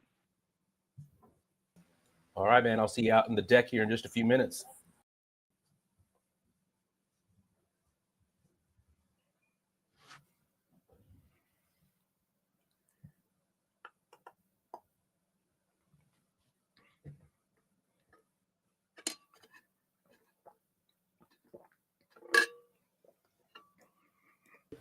Hey, Caden, I apologize I didn't hear you the other day. Where did you say you are broadcasting from? So I am currently broadcasting from Rocket City, Huntsville, Alabama. Shout out to Huntsville here.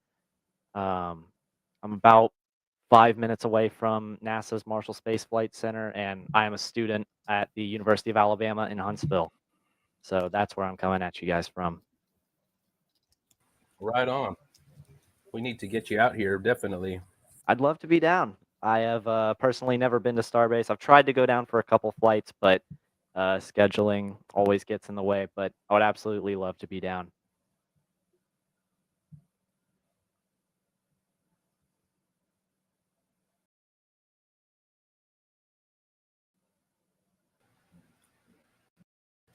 Did I just hear someone say that we have engine chill? We do have engine chill, and this is interesting. And I actually starting to get chills. Yeah, being commentator on the RGV aerial channel, I'm excited to also say that the Mauricio is actually up. I think he's going to be doing a flyover while they're launching. I should send him a text and make sure he doesn't violate the airspace. Oh, wow. That's going to be nice. Yeah. I'm sure he knows what he's doing. Right. But that'll be a pretty amazing view. That'll be a nice view, hopefully, for landing of the booster as well too. Being at that altitude, he should end up with a good view of that. So that's pretty cool. Yeah, RGV aerials, man. He pulls out some of the coolest video and photos from up in the air. If you all have not checked him out before, his Patreon or his YouTube channel, make sure you give him a shout out. Check him out. Also, shout out to Spaceflight Now, our friends in Florida. If you want to jump over on their stream for just a bit and just give them a quick shout, let them know that we sent y'all over there.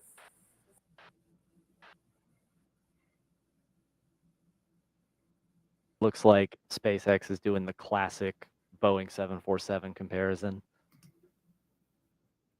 That all of this is happening. So it's cool to remind them, cool for everybody else out there to help us spread that word. All right.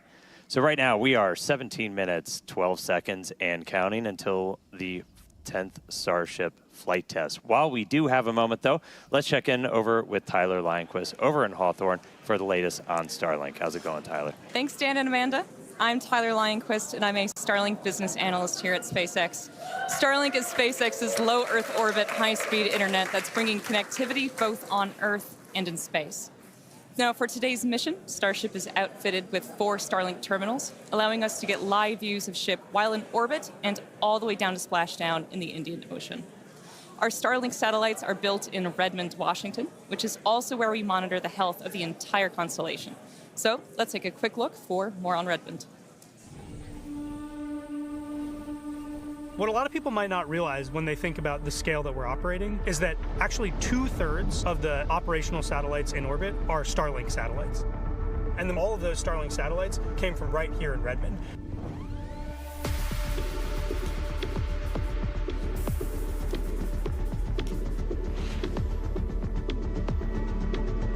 We've currently got a constellation of over 8,000 satellites that are flying around in orbit.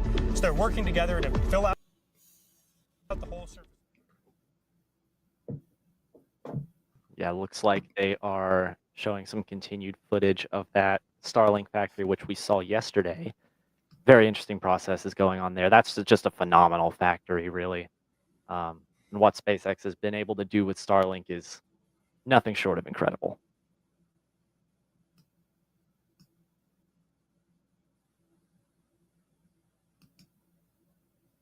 Coming up on 15 minutes now.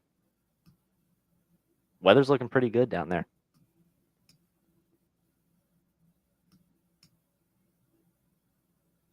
Indeed, it's clearing up more and more as the time passes.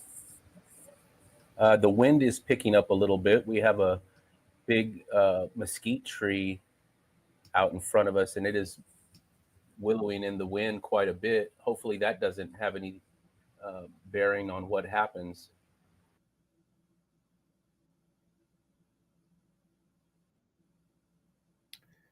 I think this is the top of the methane tank, so I believe methane loading on the ship may be complete.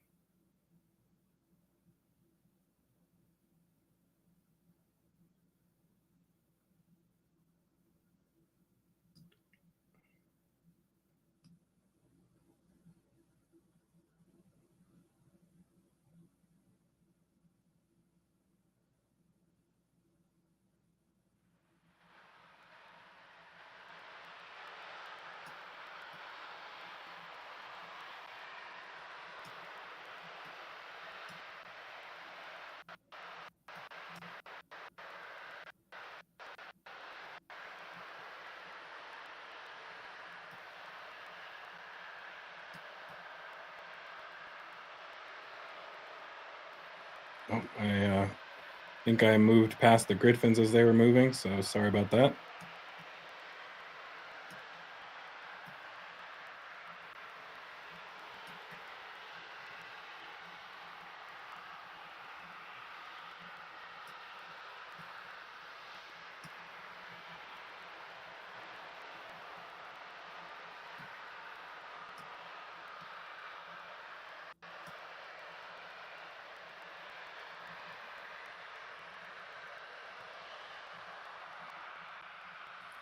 And as we approach T-minus 13 minutes here. I see that the chat has gone up to 80% that we think that we're going to be seeing a launch this evening. Yeah, I'm thinking weather certainly looks better than it did yesterday, and as far as I'm aware, they're not tracking any issues on the range or the vehicle, so everything seems to be lining up pretty well.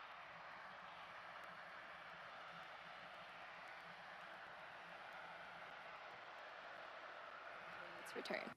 The next generation booster is on the horizon, so the objective is to push and learn all we can from this current version. All right, let's jump right in. As always, it's going to start with liftoff. Super Heavy ignites 33 engines lifting off from Starbase and ascending. It's going to power that ascent for about 2.5 minutes until we get to hot stage separation. Super Heavy shuts down all but 3 engines, deeply throttles the remaining ones, stage 2 lights its, and flies away. We have stage separation, a directional flip. It's going to descend. We're going to do some landing burn experiments and then do a splashdown in the Gulf. Meanwhile, ship continues on with its ascent burn, again reaching a planned suborbital trajectory. We'll attempt to deploy 8 Starlink simulator satellites and then head back for re-entry, where we'll be testing multiple experiments, including missing tiles, metallic tiles, and intentionally loading the vehicle's flaps. Ship will also attempt a flip maneuver, and if all goes as planned today, we'll conclude the test with a soft water splashdown in the Indian Ocean. So that's what we have on deck for Flight 10, which is just about 11 minutes, 40 seconds from launching. That's right. And so just a quick status check-in. So as you said, we're about 11.5 minutes away. We have some good news. We got our latest range and weather status, and surprise, everything is looking green today. Thank so goodness. that's the biggest news that we were looking for. Again, weather is the main watch item for today, but we are green right now. We're not tracking any issues with the vehicle or ground systems, so we are looking pretty good for launch. We did all of our normal pre-flight checkouts with all the different vehicle and pad systems. At this very moment, we're almost done, or we're pretty far into our prop load on ship, and a little bit more to go on the booster. Yep, looking closely, it looks like we're nearly closed out on ship, like Dan said, about 70% of the way through on both methane and LOX on the booster side. We'll continue loading prop for a while. We'll close out at about T-minus 30 minutes, 20 seconds on ship, and then 30 seconds later, we'll finish up loading prop on the booster. Yeah, so bottom line, a little over 10 minutes to go. Range is green, weather is green, vehicles looking healthy. We're looking good to launch right at the top of our window at 6:30 p.m. Central Time. Can't wait. All right, now let's quickly talk about Mars, since everything we do is part of our foundational mission to get to the Red Planet. Each Starship launch is to learn more and more about what's needed to make life multiplanetary and to improve ship to the point where it's taking millions of people to Mars. Yeah, we've shared the plan previously in the last couple of months. We're looking to start sending the very first Starships to Mars next year. These missions, not with people. We're just looking minimally viable landers, so let's just prove that we can get there. And so we're just going to focus on learning as much as possible, but looking at all of those different phases, you know, prop load, prop transfer on orbit, sending stuff out to Mars, doing the transit, doing the entry, and just doing a landing. And in our next window, around 2028 to 2029, we're going to attempt to land the initial infrastructure and start delivering more equipment as well, while evaluating available resources on the Red Planet. And we will also have Optimus on board for the ride, who is designed to do the initial heavy lifting. Well, looks like we're doing some flap checkouts real quick on the ship as we are coming up on 9 minutes. Back to Mars, though, as those wrap up by about 2030, 2031, we'll continue to increase the payload per ship, build out more infrastructure out there on Mars's surface, start to mine some of those resources, set up some propellant generation plants, build up some fuel and some oxidizer to send Starships back from Mars. By the time we get all the way to 2033, we're looking to double the amount of payload we're sending with each ship as we get closer and closer to building a self-sustaining presence on the Red Planet. Yeah, definitely lots of exciting missions ahead of us, and these are going to be crucial to setting up what we'll need for humans to eventually inhabit the planet, and we won't be doing this alone. The Italian Space Agency and SpaceX recently signed a first-of-its-kind agreement to carry Italian experiments on the first Starship missions to deliver customer payloads to Mars. So these payloads will include a plant growth experiment, a weather monitoring station, and also a radiation sensor to gather scientific data during Starship's approximately 6-month interplanetary coast phase from Earth to Mars and also on the Martian surface. It's a really exciting mission. Makes showing up for work really fun for us. We're going to need to launch a whole lot more, though. So while we're just under 8 minutes away from launch today, let's head back over to Tyler and Hawthorne, talk a little bit about how we're going to be increasing the number of Starship launches going forward. Tyler? Thank you, Dan and Amanda. So to put it plainly, in order to launch more Starships, we need to build more launch pads. And that's exactly what we're doing at Space Launch Complex 37 at Cape Canaveral Space Force Station in Florida. Now, Pad 37 has a storied history, most recently with the Delta IV rocket and for the missions for the U.S. government. And prior to that, the pad supported critical development for the Apollo lunar program in the 1960s. And we are honored to have the opportunity to continue making spaceflight history at Pad 37 with Starship. But first, we need to optimize the pad. So earlier this year, we started dismantling some of the existing infrastructure to prep the site for Starship operations. This will include up to 76 launches a year, with up to 152 landings at that location for Super Heavy and for Starship. And to support this flight rate, we plan on building 2 launch pads. Each will have 1 tower that can support launch and landing, plus deflector systems, launch mounts, and water deluge systems. This will also include a propellant farm that will produce propellant on-site and serve both launch pads.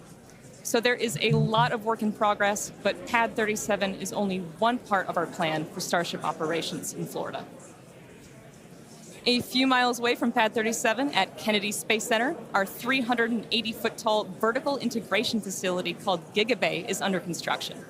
Once complete next year, GigaBay will be capable of housing multiple Starships simultaneously for rapid assembly and integration. And meanwhile, at Launch Complex 39A, we're building Starship's infrastructure to support up to 44 launches and up to 88 landings a year, independent of operations at Pad 37.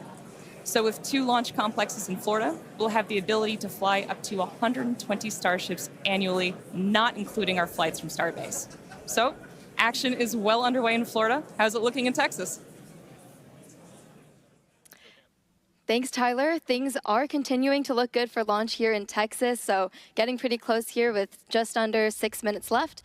You mentioned GigaBay. We're currently laying the foundation for a GigaBay here at Starbase as well, and we expect it to be up and running sometime next year. So yeah, there's a whole bunch of Starships on the way, and we're going to need more hands on deck. So come help us build the GigaBay. Well, we will bring them back here in a minute once we get closer to launch. Yeah. I think Lab may also be heading outside soon, preparing for his tracking shots. Yes, sir. I'm going to be taking off here in just a moment. I just wanted to give a special shout out to my buddy Jess Alford that's watching. Thanks for tuning in, buddy. And also, special shout out to my mom. Hi, Mom. Love you.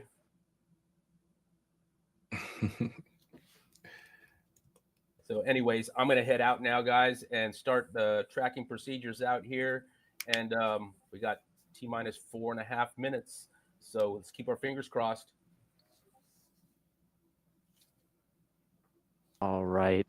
And while we have a few more minutes left, I will go ahead and work through a couple other super chats we got. We got $20 from Bill Anderson saying, great work. Glad to watch with you guys.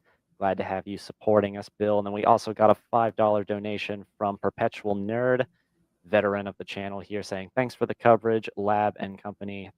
Thank you guys for the extended support. Just 4 minutes away now. Yeah, definitely. That support goes a long way to helping keep the channel running. You know, having all the cameras everywhere is definitely takes some upkeep and you know, all the stuff on the back end as well too. So definitely appreciate all of your support. And again, thanks to everybody who's donated so far today. And I think with Lab being out there, we're going to have some pretty good tracking views. I wonder if, I don't know if from that view, if he will be able to see the ocean landing of the booster or not, but I'm sure he's going to make an attempt. I think it actually requires him to like look over the actual viewing box that the production studio was in. So we'll see how that turns out. As much as I would love to try and do that with a rover cam, there's no way I'm going to be that smooth at tracking, but I will at least attempt to track it on its way up. It's probably going to be bad, but we're going to try it. We'll keep Lab as the main view because I'm sure he's going to do way better than I will on that. It's a lot easier when you have a joystick instead of using a mouse, but you know, do the best we can on that. We make do. Yeah, right now we do see the vent on the tower, which is an indication that they have finished propellant loading on the ship, and I think we may pipe SpaceX back here in. At this point, we're not sure if we'd be able to attempt tomorrow because we have fully loaded the vehicle. We have to do a lot of fancy scheduling to get propellant in here as fast as possible. But again, we've got a pretty heroic and amazing team that works all of those logistics, got us into our attempt today after we did a unplanned wet dress yesterday during our attempt. So really exciting to see. But we're coming up on 2 minutes. We've got a green range. We are green for weather. Green has always been my favorite color, only more so now. And we are not tracking any issues with the vehicle today. So we are looking good. All right. Well, as far as we know, they are saying that everything looks good. No issues with the vehicle, no issues with weather. So it should be good to go. The launch mount is now venting as well too, which means they have just finished loading propellant onto the booster as well. So we are in the terminal countdown right now with 1 minute and 30 seconds left. I did see somebody ask us to sync the audio with their stream. We can't really do that because our stream is actually ahead of theirs. So if we were to sync it, then you would get ignition at T-5 seconds. So we will more than likely, I think, stick to this view, and then once we lose tracking, we'll probably switch back to the SpaceX view, SpaceX stream. Super fun to see people getting to watch out on the front. All right, under T-minus 60 seconds now. 1 minute to go to launch. And I did just see a awesome, huge donation come in from Jeff Weiss, $50. Sorry to steal that from you, Caden. Shout out to Jeff. I haven't heard from Jeff in quite a while, so good to hear from you. Lab Equipment Maintenance Fund. See us go right through that. Thank you for the support, Jeff. Let's light this candle. T-minus 30 seconds. All right, we are through T-minus 40. We are counting down. We're going to let our flight director, Maciek Batura, take us the rest of the way. 30 seconds, the 10th liftoff of Starship. All right. T-minus 10.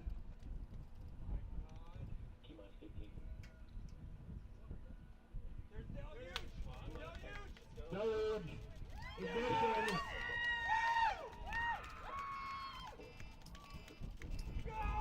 We have liftoff. Oh my God!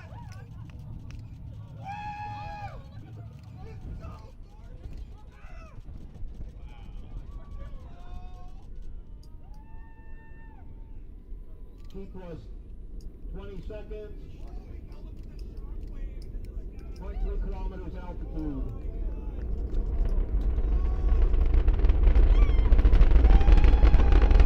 Yeah, baby.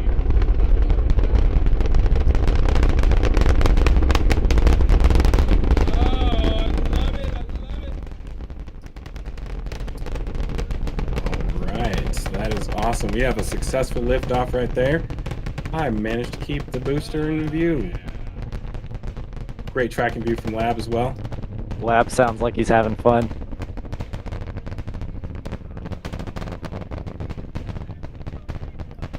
Oh, those are some beautiful vapor cones there.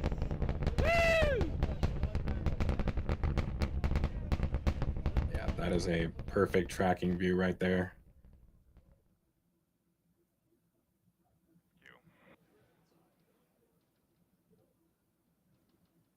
All right, so we are through the period of maximum dynamic pressure, max stress on the vehicle as it continues to fly. Our next major event is going to be hot staging, which is happening in just over 90 seconds from now. To get ready, the booster will shut down all but 3 of its Raptor engines. The clamps holding the 2 stages together will release, and the Starship second stage ignites its engines. The ship then separates from the Super Heavy booster and heads to space. At the same time, the 3 engines still firing on Super Heavy will flip the booster around. 10 more engines will ignite for the boost back burn, putting the first stage on the path for splashdown in the Gulf. As we mentioned earlier, the hot stage will be jettisoned for this flight, and that should occur just after the boost back burn. So we're about to shut down the first stage and perform hot staging. So let's just watch and listen.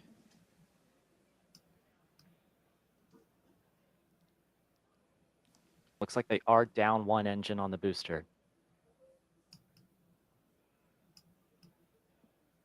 Shouldn't be an issue there, though. Uh-oh.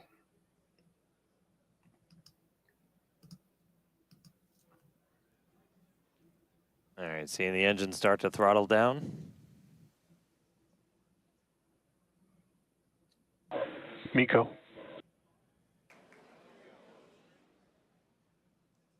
Ship ignition. Boost back burn startup. Stage separation. Beautiful stage ignition there, or stage separation. Stage separation confirmed. We've got 6 engines running on ship. Booster is doing its boost back burn, continuing now towards its splashdown site in the Gulf. We are seeing all 6 Raptors lit up on ship.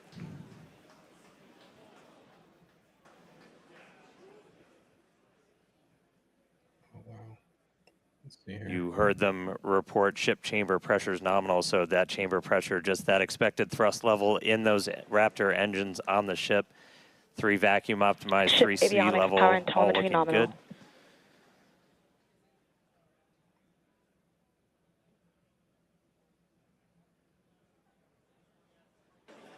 I'm seeing some venting coming from the top of the There's a view skirt into again, the business but end from the ship. I'm assuming that's probably intended at this point since it's happened twice in a row.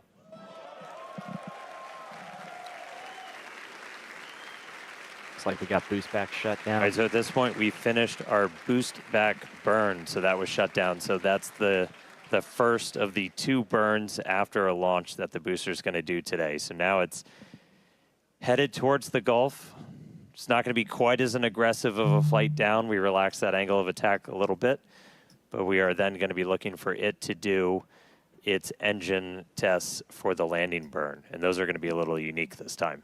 Yeah, typically we start with all 13 inner engines lit for that landing burn and bring that down to just the center 3. But one of our test objectives for today is to simulate what an engine out situation would look like. So we're going to be intentionally turning off one of those center 3 and instead lighting one of the engines from the middle 10 ring.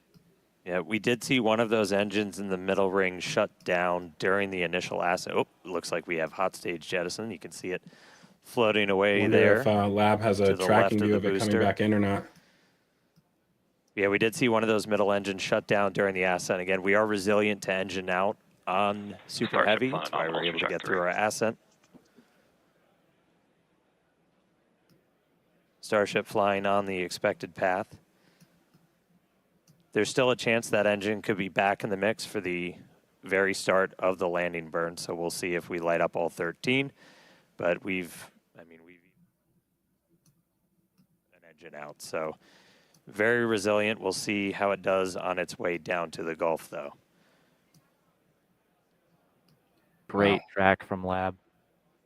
All right, so we got a couple of minutes. That landing burn start should be just about 40 seconds away.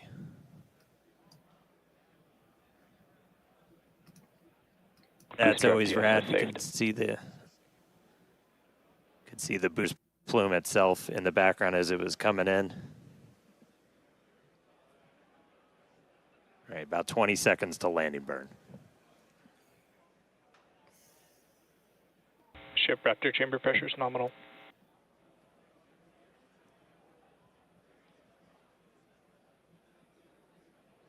right, here we go.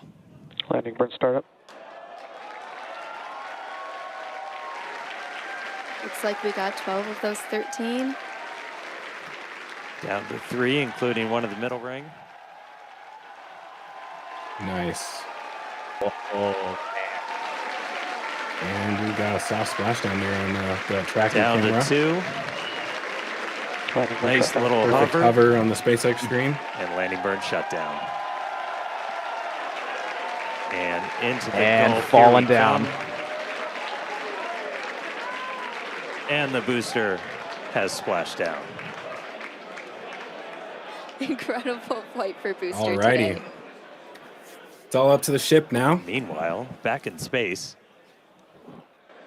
about 7 minutes into today's flight, ship continuing its ascent burn.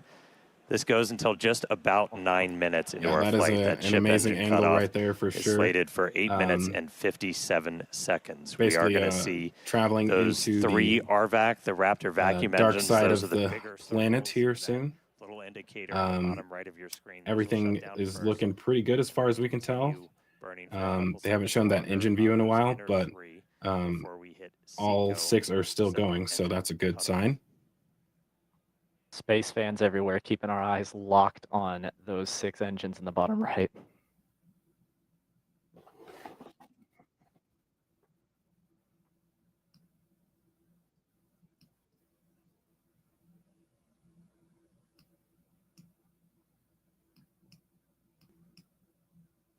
A late boom from the booster.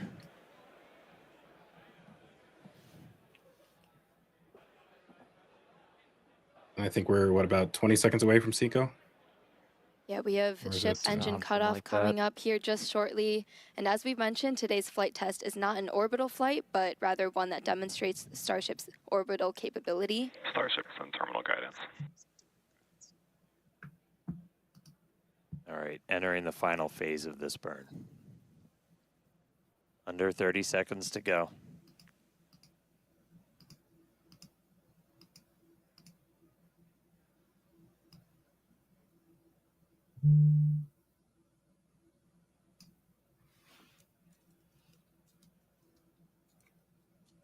All right, shut down the vacuum engines. All right, that is a successful Seco. Oh my God, dude, that was so cool, Ship bro. engine cut So off. cool. Yeah, you did a great job tracking that one. Thanks. That one was so simple this time. I don't know what it was, but it just like stayed in the center by itself. Yeah. Here we go. That's what we want. All right, now we keep an eye on ship. All right, we just heard the call out for nominal orbital insertion. There is, I noticed they have a new attitude indicator in the bottom right. That's pretty neat.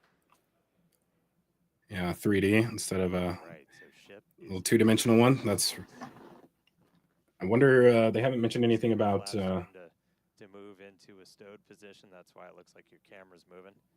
How everything's going in the payload bay. I'm sure we'll start to get some images inside of there. And super pumped to see all the team's hard work in action here today. And of course, as guaranteed, it's been an exciting. That's pretty crazy with the flaps moving. We lifted off right on time at 6:30 p.m. Central Time.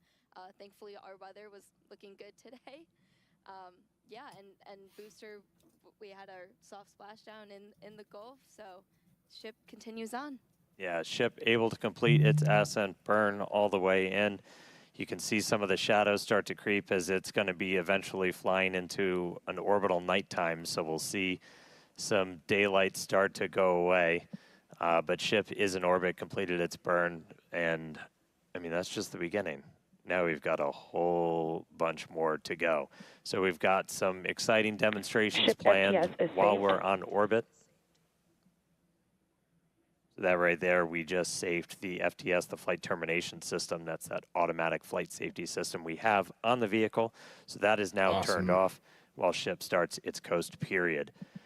We are coming up, our next milestone is going to be the deployment of those Starlink simulators. We've got some payload inside of Starship that we're hoping to deploy into space for the very first time. That deploy is supposed to start at about 18 minutes and 27 seconds into the flight, so just about 7 minutes from now. That deploy will take place over a couple of minutes. It'll go about 1 satellite a minute. So we'll be spread out over that. It might get a little dark, but we've got a couple of views that we can show you to see that deploy in action. After that, we're also looking to do a relight of a single Raptor engine while we are in space. We've done this once before.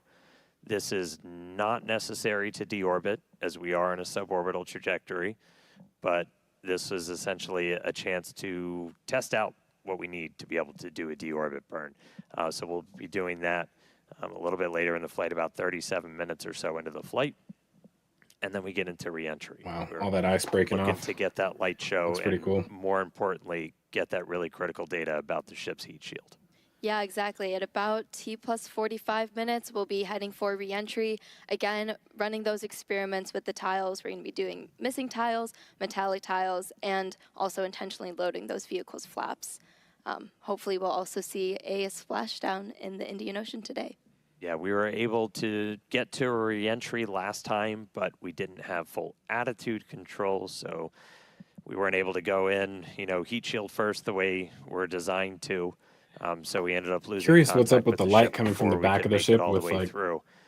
not So you having still any get engines data, going. but you're not really getting the data that we want to make sure we're kind of stress testing the vehicle. As Amanda just said, we removed a bunch of tiles, and we do this. I'm not sure if that's some plan venting, intentionally like scary we places kind on of saw the on like vehicle, flights 'cause 4 we're and really 5. looking, are Yeah. there spots that were We'll see. vulnerable to this? It might be before we ever start. the same thing similar to what they do on the booster putting to ship into a full basically orbital mission drain the tank, and then to you're then do, relying on the header reentries tanks a during little the bit later landing on. burn. So really, really critical to get that data. I already guessed Really that's what it looking is. Forward to a controlled reentry. Yeah, for sure. As It's we changing always colors say, now. Our main payload is Looks like she's data, going into sunset. But today we also have some actual Yeah, but payload it's on board, and those is it simulators rotating that right now? Starship I will think be it's deploying. We'll rotating see the ship so coming up it's here in just a pointed few backwards, I minutes. guess. These are The dummy leeward side. satellites that are about the Looks like same we are. size Yeah, as there our is a V3 slow Starlinks. slew We to the have ship 8 right in the now, and Starship Pez dispenser, I wonder and if that's expect to intentional. deploy at a rate of about 1 per I minute, would say as it Dan mentioned maybe earlier. is for Starlink is payload critical deploy, in all but of our flights on Starship we'll see. to get our main payload data, as we always say. And in fact, it's Where are Starlink these that's colors currently coming from? providing these views you see as Starship cruises a couple I hundred believe it's kilometers above passing our through main orbital planet sunset at the moment. and provides real-time telemetry through every phase of flight. Yeah, we took a peek inside of the Starship payload bay there for a second. So there's 8 of them there. They kind of look just big. Did not steel see plates, any methane essentially. They're snow in the roughly payload same bay, I will size note. Yeah, that's as a those good V3 sign. satellites. When we do get that view inside of the payload bay, the payload door will kind of be on your right, and we'll start to see them go out like a Pez dispenser. Yeah, here's a look inside. So those right down there in the center, they're kind of 2 stacks of 4 on either side, and then the payload door is just to their right.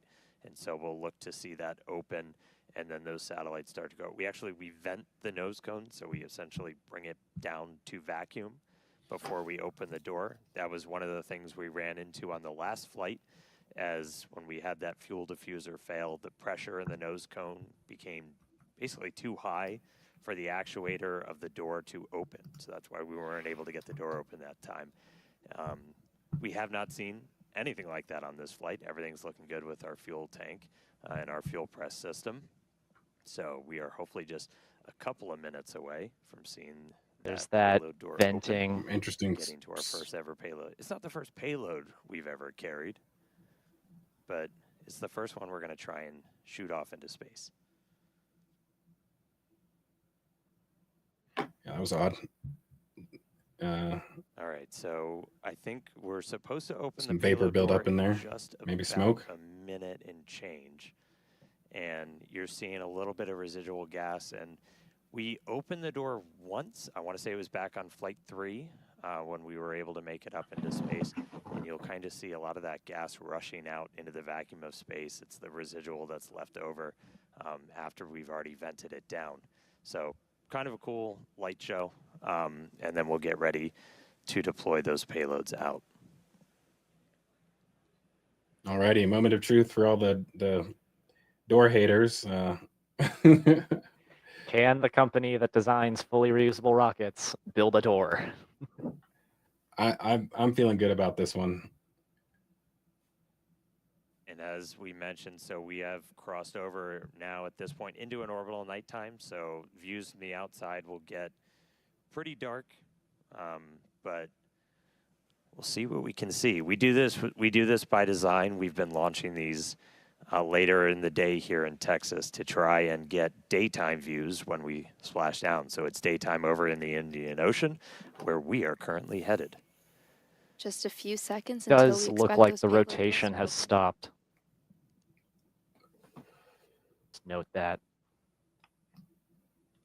All right, one more time.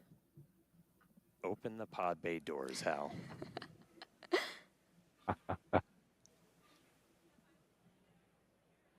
And there it goes. Yep. Uh-oh. Is it coming up? That looks good right there. I believe it's Pez time. Woo-hoo-hoo!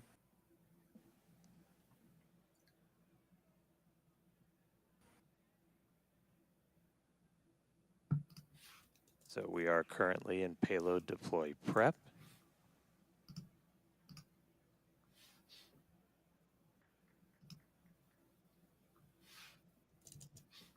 And the door is open. Yes.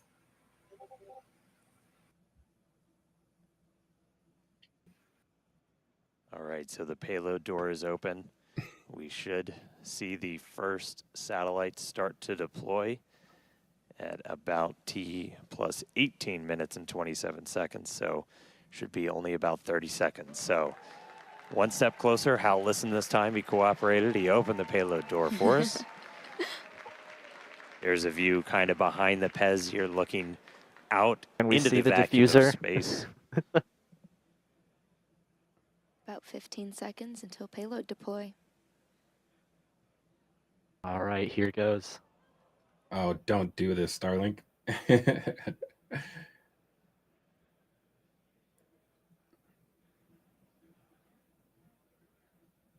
All right, I think it's Ship is 27 transitioned to seconds is when I'm payload supposed deploy. to see the first one.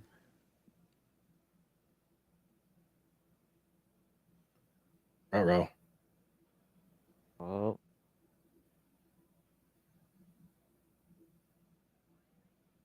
Oh man, come on now, come on.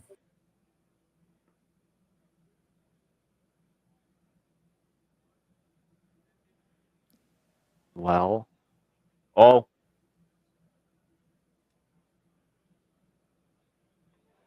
We have movement.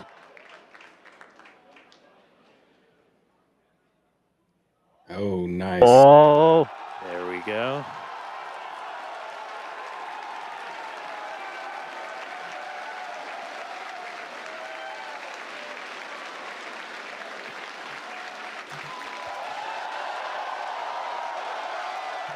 Whoa, whoa, whoa.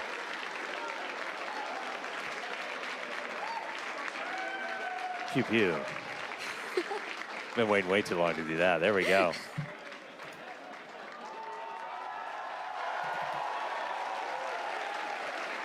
Oh, There goes another one. look at it float away. Wow. Oh, contacted the door there a little bit, but she's out.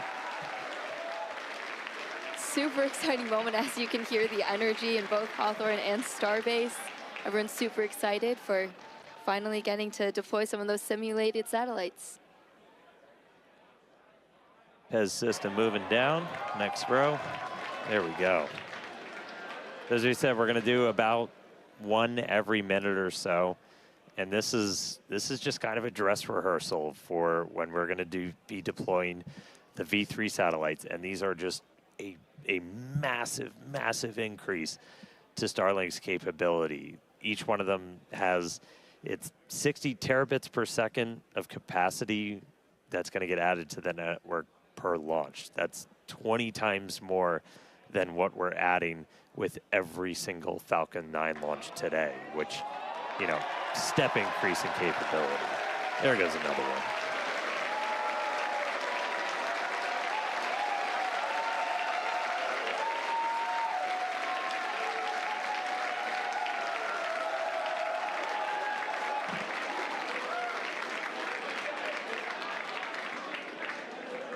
All right, so as we said, we've got 8 That's total. awesome. that we're Gotta love gonna it when go it works through right the today. first It's time. About a minute for each one, but looking good on payload deploy.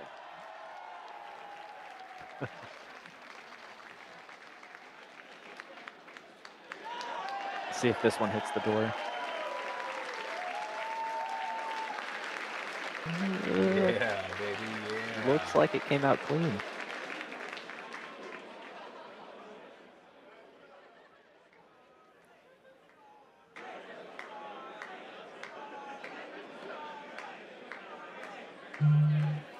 You can hear them cheering in the background at the SpaceX factory.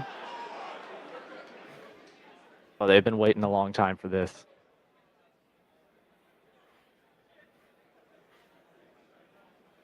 I think we all have.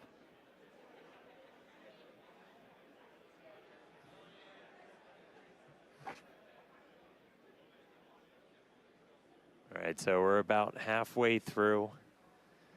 When we actually start launching the V3 Starlinks on Starship, we're going to be flying about 60 each time. So it'll be about an hour to get through a full stack. But again, it's just going to be a massive increase in the amount of bandwidth. It's going to enable, gigabit upload, download for people with Starlink, anywhere on the planet. And for us, Starlink is just a tremendous part of just the Starship flight test program. Yeah, absolutely. Always getting us that data, and yeah, the amazing views we have on the vehicle today. Yeah, views brought to you by Starlink of us deploying Starlink simulators before we deploy actual Starlinks. How deep does it go? All right, another one firing out. Keep them coming.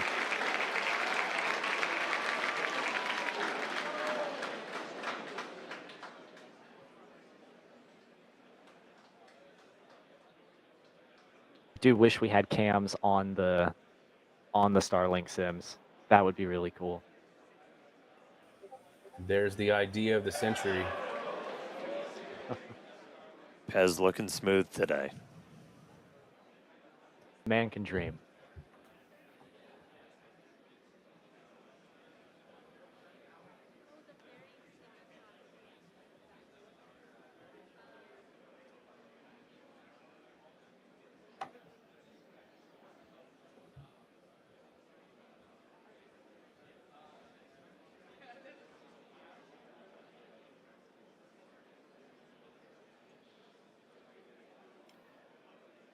Really awesome mechanism. I know that the team that designed this has been waiting for nearly 2 years for this moment, so that's really awesome that they're finally able to test something they've been working looks this like hard on. we've got one left.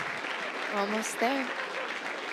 Did it get hung up at the end of the track? Are they rolling it back now, or am I No, so hallucinating?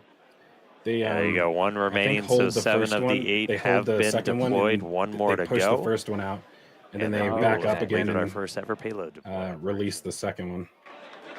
Just a reminder, we're on a suborbital trajectory. These satellites on that exact same suborbital trajectory, they're going to burn up entirely and are on that same trajectory towards the Indian Ocean. So the last one has been deployed. Starlink simulator payload complete. Heck yeah, everybody. Lots of cheering happening. From Starbase and Hawthorne. There, yeah, now it's empty. Looking a little lonely, but Successfully deployed all the simulator satellites. really, really cool to see them all out there. Now we got again, the door people closing that have here followed soon, I know believe. Starlink's really critical for the Starship program, in addition to getting all those views back from the cameras on Starship, which this is an external view. As I said, it's dark outside right now. The lights are off, so it's going to be hard to make stuff out. But in a little while, the sun's going to start coming up as we get to re-entry, which is going to be really critical. We use Starlink for Starship data. Cameras also use it on the cameras that we use to bring you views of these launches and also, hopefully, of the re-entry and splashdown. We'll see what we get from the Indian Ocean today. And that's just kind of how it all comes together. Like, we're using Starlink on the planet, off the planet. With Starship, we actually get a pretty insane, if you're in the space industry, you know bandwidth to space is usually pretty minimal. We get about 120 megabits per second. That's split between our high-definition video and real-time telemetry. We get that every phase of flight, including reentry.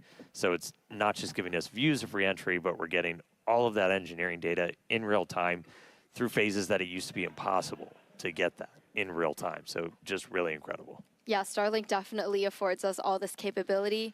And reminder, it's the world's largest satellite constellation operating in low Earth orbit to deliver high-speed, low-latency broadband internet. This provides internet access to people all around the world, many of whom had never had connectivity before. Today, Starlink serves more than 150 countries, territories, and other markets with over 6 million active customers and counting. To meet the growing global demand for high-speed internet, SpaceX expanded its factory in Bastrop, Texas, and also introduced Starlink Mini, as well as an upgraded version of the Starlink standard kit. All right, now with payload deploy complete, Starship is now going to close its payload bay door and continue to coast towards Earth, around Earth, towards the Indian Ocean. Sorry, I'm really excited today. We are in space, people. Still a lot of major events to come, though. We are looking to relight one of those Raptor engines at about 37 minutes, 33 seconds into the flight, followed by atmospheric entry, hell of a light show, and splashdown. So we're going to go on a quick break, take a quick coast, sit back, enjoy the views. A little bit dark now, but they'll get better soon. A couple of space jams. We'll be back in just a few minutes for that Raptor relight and then re-entry. See you soon. Awesome. Yeah, that is a fantastic milestone. I'm really excited that that worked out. It's nice to have some good news, you know. I feel like the curse is finally broken and we'll actually be able to see reentry this time without it tumbling on the way in. So, you know, I think that this is perfect for Flight 11 coming up as well too. That means they hopefully should be able to attempt some possibly even a different flight profile next time, or at least add some new goals onto their mission manifest. So yeah, I think you know, it seems like we've finally gotten past that depressing time that we were in, and you know, from here it only goes up. We're definitely going to end up seeing a lot higher frequency of launches. You know, when you're not having to do post-flight post-incident reports and investigations, you're able to kind of move through everything a lot faster, and basically as fast as you can refurbish the launch mount, as fast as you can get the next vehicles tested, you're able to fly again. So that is really, really great news. Yeah, we do still have a Raptor relight and a re-entry to get through, but so far this feels like a pretty big step forward. And also, not even mentioning the successful booster splashdown with the engine out test, with one engine from the middle ring, demonstrating that redundancy during the landing burn. That'll be great for improving reliability on the booster. And ship is looking good so far. Looks like it's in a stable attitude. I think they have closed the payload bay door now. So on track for a much more successful flight than what we've been seeing. Yeah, one thing I did notice during the booster landing, it seemed like one of the grid fins wasn't moving. So I do wonder if they intentionally disabled one of them. I mean, obviously it did have a successful landing. So if they did intentionally disable that, then that may have been like a proof of concept for the 3 grid fins on the V3 booster, although they will be in a bit of a different orientation. May have to go back and rewatch that. I actually can't cycle back through the stream because it appears they have disabled that feature.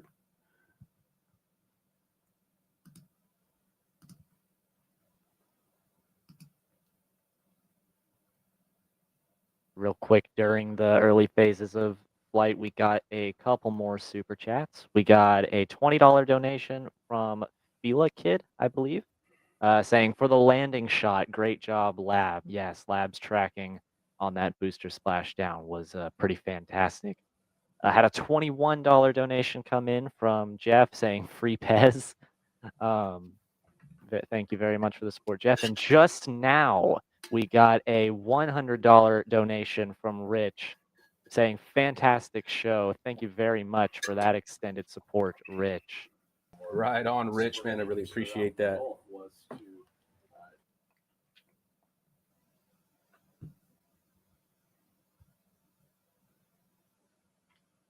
Of course, we appreciate all the chats, super chats, and even if you can't donate, your presence in the chat and our viewers is all good, man. We really appreciate you watching with us. And if you guys haven't done so yet, if you guys enjoyed the stream so far today, do us a favor and hit that like button. Do try not to, mention it over and over and over again. I don't think we've actually said it at all this stream. So, I know a lot of people get annoyed when folks are constantly asking for that. So try to keep that to a minimum, but it does help us out if you guys do support us in that way by just hitting the like button. So thank you for that if you have done so already.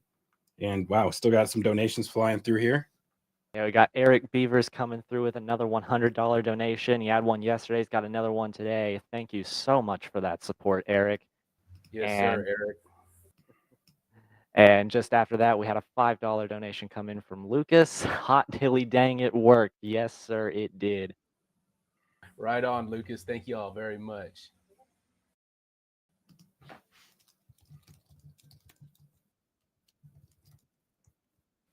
Alrighty, so what we're taking a look at here right now is our micro.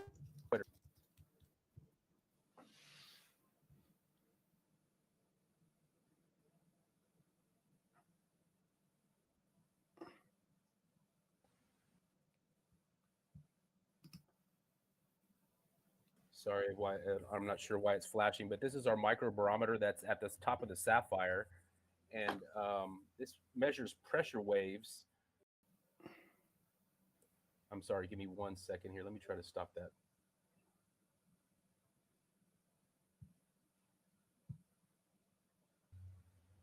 Okay, how about now? All right. So this microbarometer that we're checking out here measures pressure waves, and I can zoom in on it a little bit so we can see how many counts that it pulls up. And of course, this right here is our launch, which lasted just a few minutes. And over here is the sonic booms that happened. And our peak pressure is right around 12,000 counts. And those 12,000 counts convert to about 48 pascals, which then converts to about 7 thousandths of a psi, which is not very much in the big scheme of things. And that 0.7 thousandth of a psi converts to about 127 decibels. So all in all, that's some pretty interesting data there. The people at the Sapphire wanted us to measure up at the top of their buildings to see what kind of pressure waves that 420-foot tall building was enduring. And all in all, it doesn't seem like it's really that much pressure. Commercial mission, so to transfer the crew from. That's impressive. I would like to see like measurements taken at different distances. But yeah, the other interesting thing is that the sonic boom is nowhere near as loud as the peak from actual launch. Well, actually, it is loud. It's just not as it's not as it's not as long. If you look at the peak here, let me go back real quick. Oh, sorry about that. Let's see where we at. Zoom that in.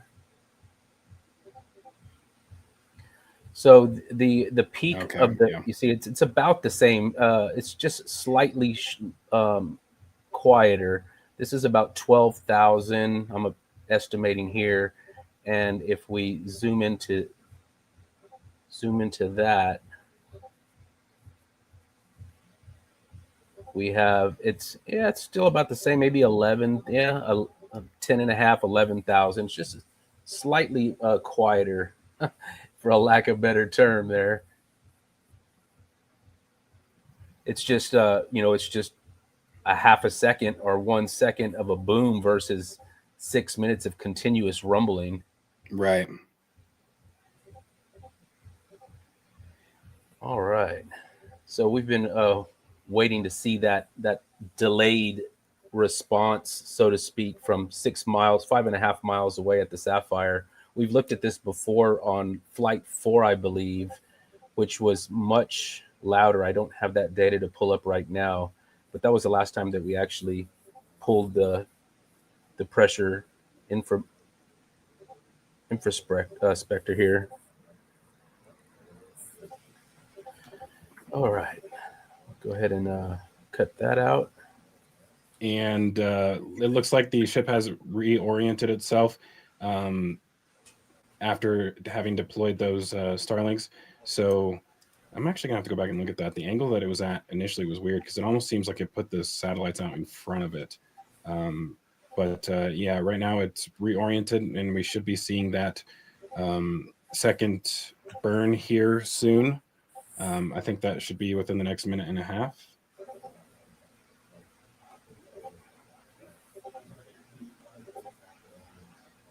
Very nice seeing the shadows of the Raptors there with the venting behind them.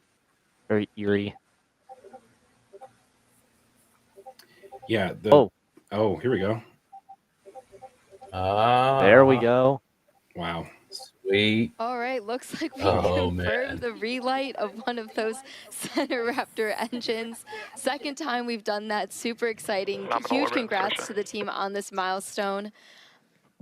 Very exciting to see. That was a cool light show. Yeah, I get to do a mini version here. So again, that's going to be really critical for when we're doing deorbit burns. Like as you're going through, which if you don't have one of these, my God, they're so much fun.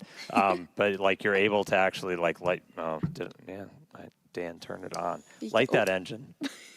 Not set my co-host on fire. And that's what we'll eventually do to, break out of orbit, come back down to Earth. So really cool to see one of those engines light back up again in space.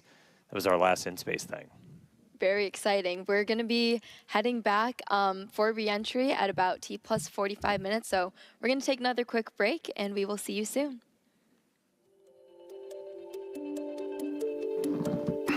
It did look like when they relit the engine there, it did look like it did a little wiggle as well.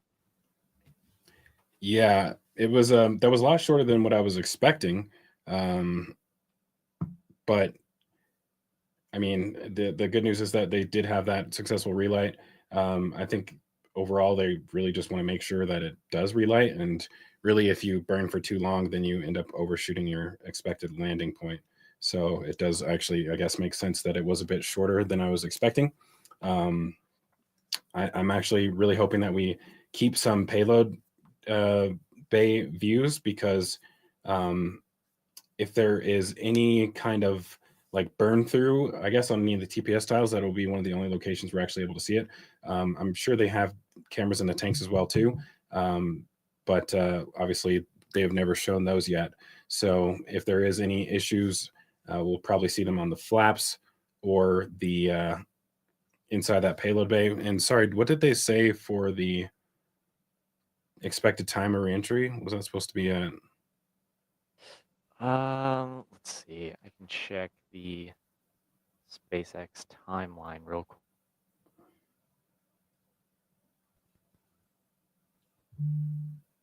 It looks like re-entry is supposed to start at right around 47 minutes in. So we got about 7 minutes to go. Cool. And we'll go ahead and bring in Steven. Hey, Zach, can you hear me? Yes, sir. Great. Another spectacular launch down here at Starbase, and from all accounts, very successful flight so far. Wow, they have already opened the highway again. Really? Yeah, is that the fastest they've ever done that? I think so. What are we, 6:37? I think that's the fastest they've ever opened it. Is it open all the way to the beach? Yeah. Wow, I guess it makes sense when you're not catching the booster, like you're pretty much just cycling down the tank farm. So wait, what are we seeing right now? Is this the engine's still moving, or was that just a trick of the light that I was seeing? I think that's just trick of the light. Okay. Yeah. So we're getting back into the daylight side. One of the cool things you can see is that vent that is in the back right there. It's actually appearing to vent out some of the remaining liquid oxygen. So basically they purge the tanks, and they also depressurize the tanks as well too. So that's something that Elon's mentioned in the past, is that they don't need the tanks to be as pressurized as they are when they're re-entering. So they end up basically purging the remaining fuel away, and then also venting the pressure away out of the tank. So just to reduce it down to what they want it to be during reentry. And I think we should probably be passing back into the daylight zone soon. I'm looking at the Yeah, little... I'm not sure if that happens before or after entry interface. I know that at least for Flight 6, which is the only other daylight reentry we've seen, they passed into the daytime side pretty shortly after entry interface. So I would say we would be seeing that pretty soon. Yeah, I'm looking at the little diagram on the bottom, and it seems like they should be almost there.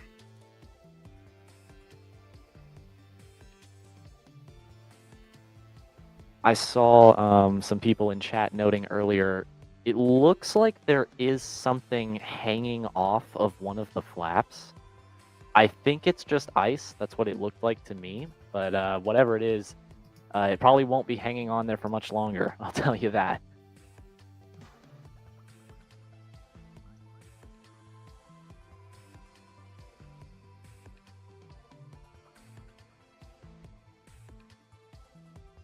And I am noticing with SpaceX playing this music in the background. I think that's might be good for us to keep that off. I don't know if that will get a copyright strike or something for that. Yeah, hold on. They did just cut to that flap. See, there is something hanging on the Oh flap there wow! at the bottom It looks right. like it's actually peeled back a little bit, like it's damaged. Yeah, it looked like ice in the shadow, but I believe it is part of the ship. Wonder how that happened. Not sure, because I don't think it was there during the burn or immediately after, so it must have happened sometime while the ship has been in space.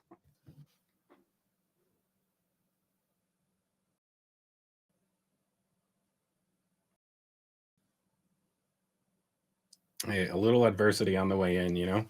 Luckily, these I think there was a forward flap, so it's mostly tucked out of the way during entry. So I really like this diagram right here. You can tell the ship is pitched up as well too, and of course we are passing into that daylight zone. You can kind of see the light reflecting off the vehicle as well too, and these are the aft flaps deploying right now. I believe this is a forward flap. Actually, this is a forward flap. Sorry. Yeah. So the one that was damaged was an aft flap then. I think so. I can tell this is a forward flap, not just because of the shape, but you can see the little Crew Dragon decal on the flap. I remember them putting those on the forward flaps. Yeah. I wonder if one of the Starlink simulators could have somehow collided with the aft flap. That would be odd, considering it was keeping its attitude was like pretty much stable during that time. So I don't believe it was this aft flap. I think it's the other one. About 5 times the speed of sound, and we're about to start barreling through the Earth's atmosphere and head for a splashdown in the Indian Ocean. We don't plan to recover the spacecraft today, but if we do make it all the way down to the water, who knows? But the goal of this part of the flight is to learn as much as we can about the ship's heat shield. A fully reusable, rapidly reusable heat shield for a spacecraft has never been done before. It's one of kind of the hardest engineering challenges still out there for us. And so this is the time to really dig in and get that data. Yeah, absolutely. And re-entry is a critical phase of flight, so we'll need information on how the ship's system end up performing. And Starlink will also help us gather as much data as possible, which is really the main reason why we do these flight tests. Starlink provides us with one more path to collect data to help us rapidly iterate on Starship's design. And if the ship manages to make it all the way to re-entry, we'll collect Excited to see how these valuable new data flaps on the perform. spacecraft flying through the Earth's atmosphere at hypersonic speeds or more than 5 times the speed of sound. Yeah, throughout history, a lot of times this is when you go into just a complete data and insight blackout, where that plasma sheath builds up around the outside of the spacecraft that blocks all of your signals that are trying to fight through to talk to either satellites out in space or towers down on the ground. Starship's big size kind of gives us a wake, but what really helps us punch through is the fact that we're using Starlink. We're operating at just a much higher frequency. That's not what we want to see. So we just saw some of the aft skirt just take a hit.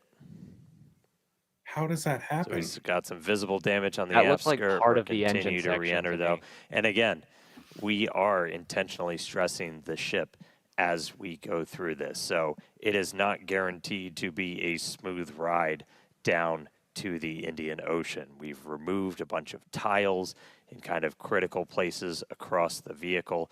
So seeing stuff like that is still valuable to us. We are trying to kind of push this vehicle to the limits to learn what its limits are as we design our next version of Starship. So 47 minutes, 45 seconds into the flight, excitement ticking up a little bit on re-entry already, but the light show is continuing.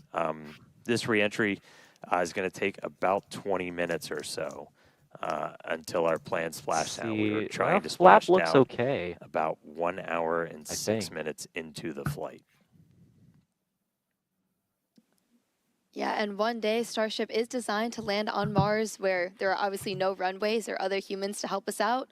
So we are doing propulsive landing instead of more traditional means such as parachutes. And propulsive landing enables us to have more rapid reusability with these vehicles. Yeah, the ship itself, it's a little over 50 meters tall. We've got those 6 engines on board, the 3 vacuum, the 3 sea level, and they're down in that aft skirt region, which flaps have control.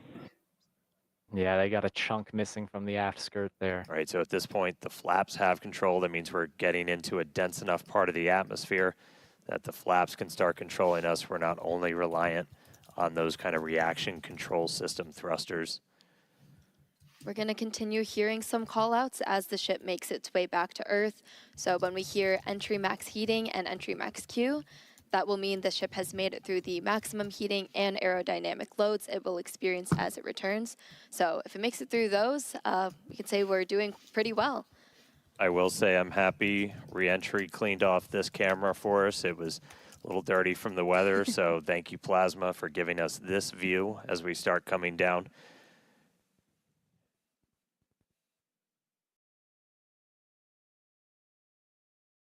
The hit we saw to the skirt, definitely interesting. I will note, when we started doing these missing tile tests, we were intentionally removing them only in the skirt, as that's, you know, that's not over your fuel tanks or anything else that's kind of structurally critical for keeping the entire vehicle together. That obviously exposes your engines, so that could do some things for our landing burn. But for now, we are obviously continuing with this re-entry. We are committed. Indian Ocean, here we come.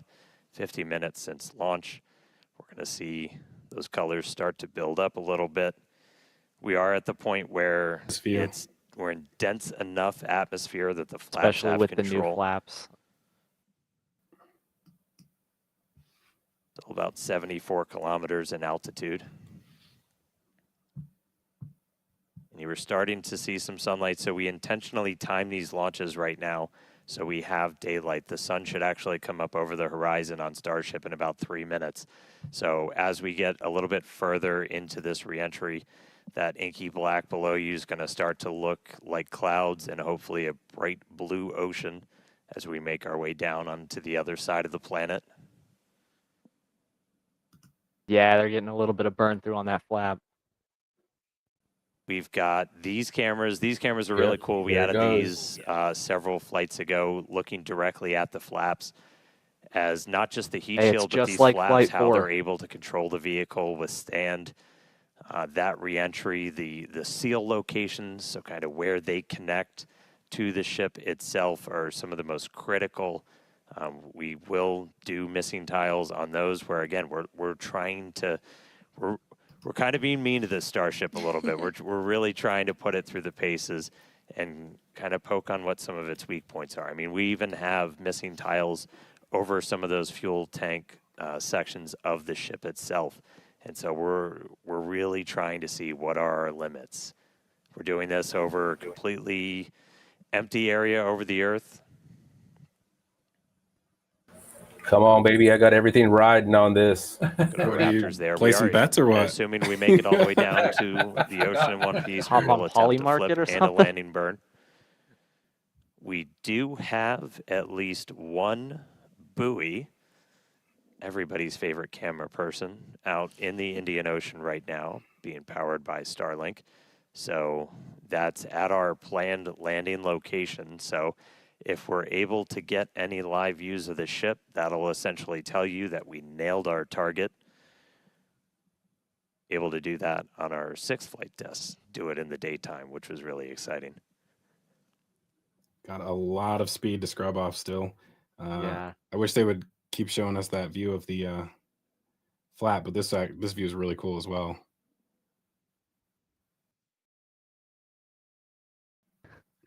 I think Right, we so we're put about 10 up a minutes poll in until the we're chat probably going to what start you guys think is hearing going to happen some here. of the other big milestones coming up.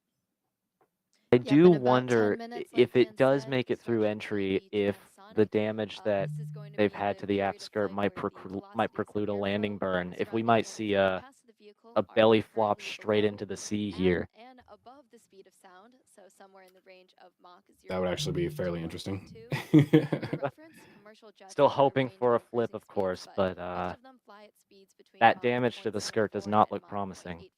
The forward So flap that's looks really good though. 80 to 575 Yeah, miles per there's hour, or zero about burn through 70 on to that so far. 130 kilometers per hour. Yeah, and after transonic comes subsonic. That just means you're slower Looks than like the speed they're of sound. really getting We're into still daytime well in now. excess of that right now. But by the time we hit subsonic, we're essentially belly flopping down. There we go. There's that sunlight. So we're seeing the Earth now come back into view.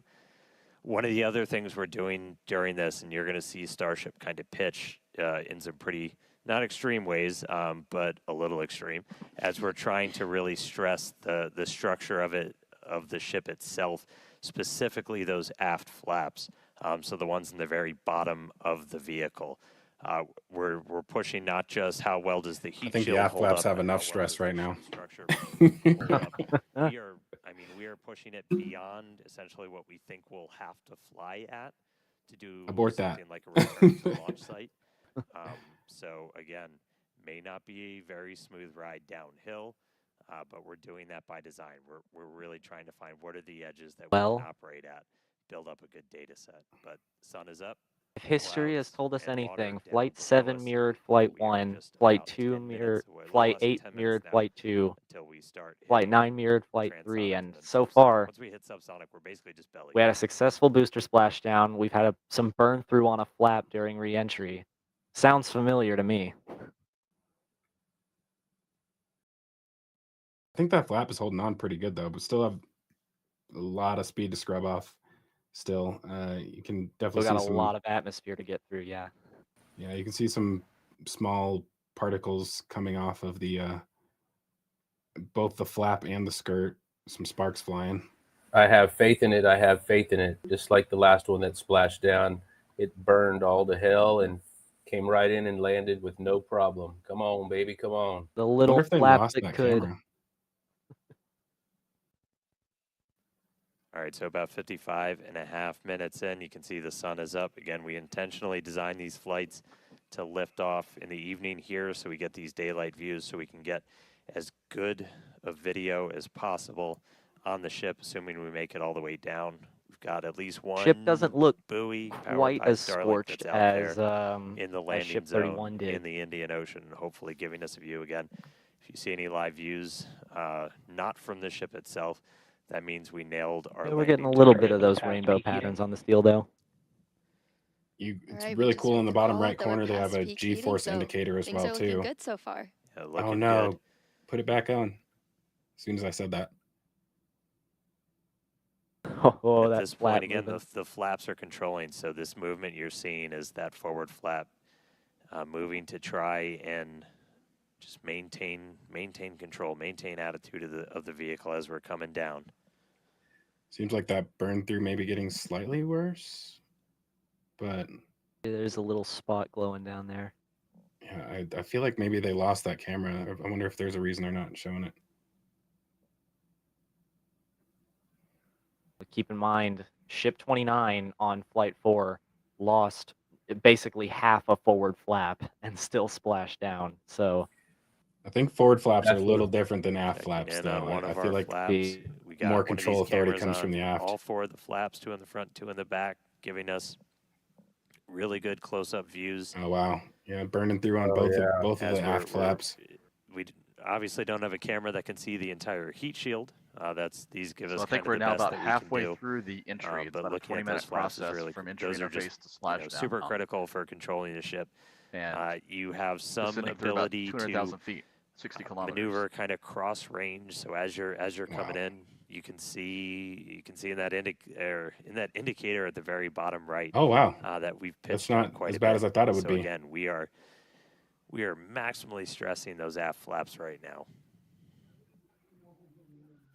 Looks like we got a little bit of burn through the very bottom part of it. Everything's still looking good. Ship maintaining control.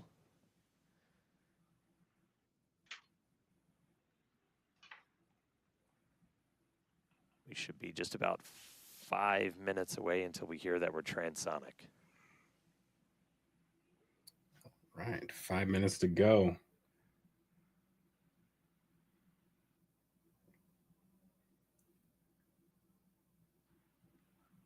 I can't tell if it's tilting a little bit more. Uh-oh. You know, the good thing about this is at the bottom of the flap and the actual actuator is much higher up. So I feel like it's probably going to survive. I'm telling you, it's going to survive.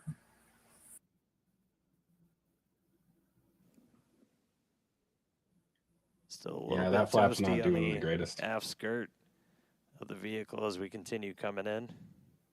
Uh-oh. It's like peeling back even more. Again, we are And, intentionally stressing the looking at the flaps G so forces we can now, you learn see all we're we up to like can. 1.9 Gs. So it's doubled since the last time they showed it. Moving at about 9,000 miles an hour. All right, so now we're 15,000 already kilometers an well hour. past peak heating. You can see the bottom of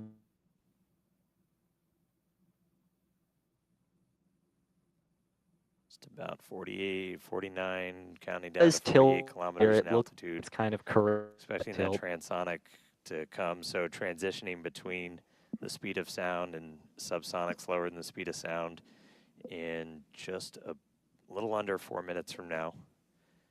And right now we've got I need to make kind of those a lot of flaps out of forward titanium. momentum, a lot of forward velocity. And then Approaching eventually Mach by the 2 time we and hit flap load subsonic. demo. All right, here we go. So this is what we've been talking about, where we are going to essentially try to fully deploy those aft flaps and really stress them out. So again, this is meant to test the extremes Oh boy, for the vehicle. here we go.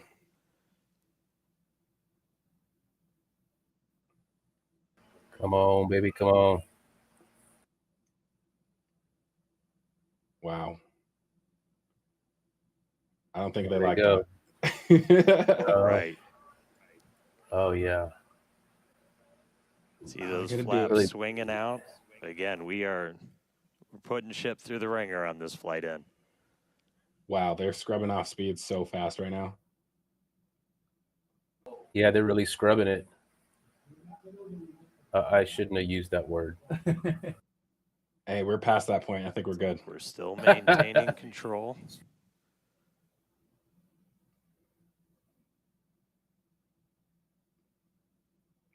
A little bit of a Looks wiggle. Looks like it's done burning now. Yeah. Kind of. It's still bright, but that's probably just the friction. G-forces are dropping a little bit. All right, flaps earning their paycheck today, getting through kind of that max stressing. Definitely things looking good so far. We're about 2 minutes out now from Starship becoming transonic.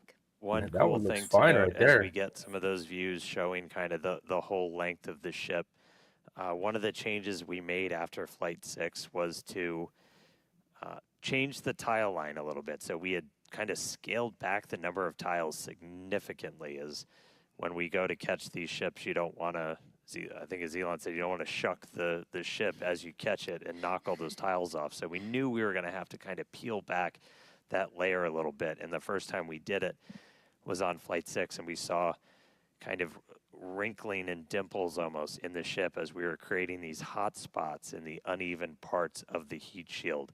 And so we, to kind of address that, we smoothed it out. That's why you've got kind of that nice smoothed out black line now on the ship. And just looking at it, we can see kind of a little bit of hot spot, a little bit of warping almost.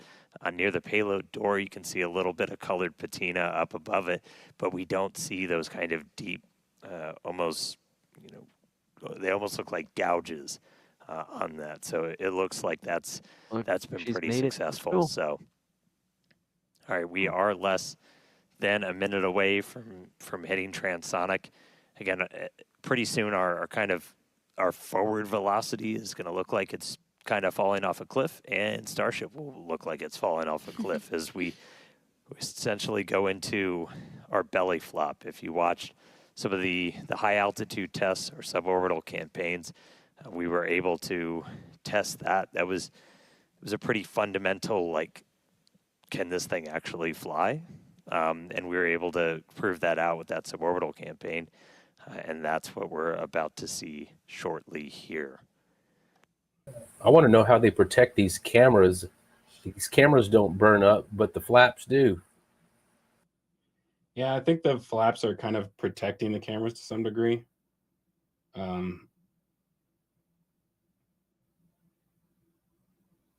This is really awesome. I love those flap views.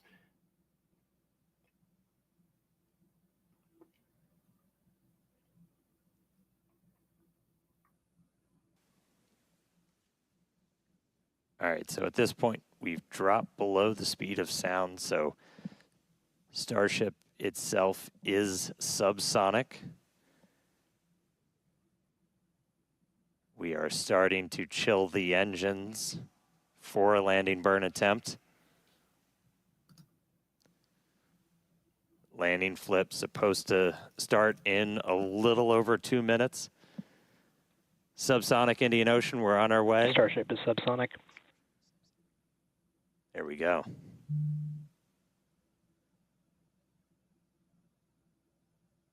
Farewell, space. Oh, yeah. Time to get paid. Time to get paid. All right, so coming up in just a little under 2 minutes, so we're going to do the flip and the burn. So we're only using those 3 center Raptor engines, the sea levels, the ones that can kind of gimbal, that can move around and steer.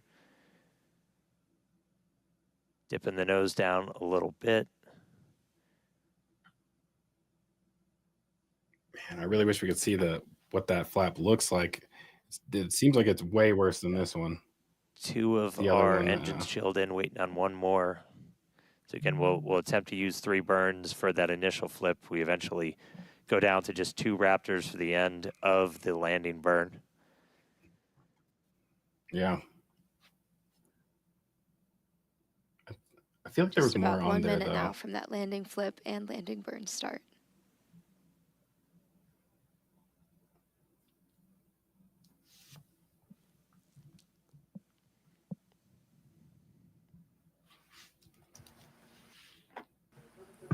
And that flap is working it.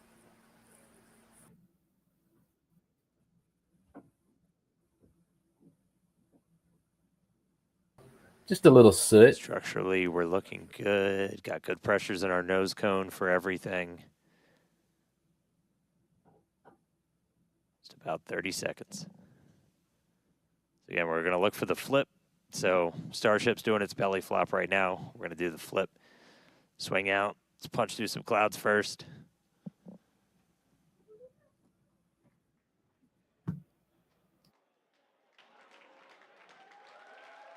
Work it, work it. Here we go. Starship landing burn startup. Seeing 3 engines. Oh yeah, baby, come on. There's our flip. Flip it. And for the belly flop. Whoa! There's a buoy. Woo! Yeah! wow. There's a splashdown. Boom. Hey. Wow. Bottom side of that heat shield looked crazy though. Money in the bank, baby. Money in the bank. Thank you, buoy cam.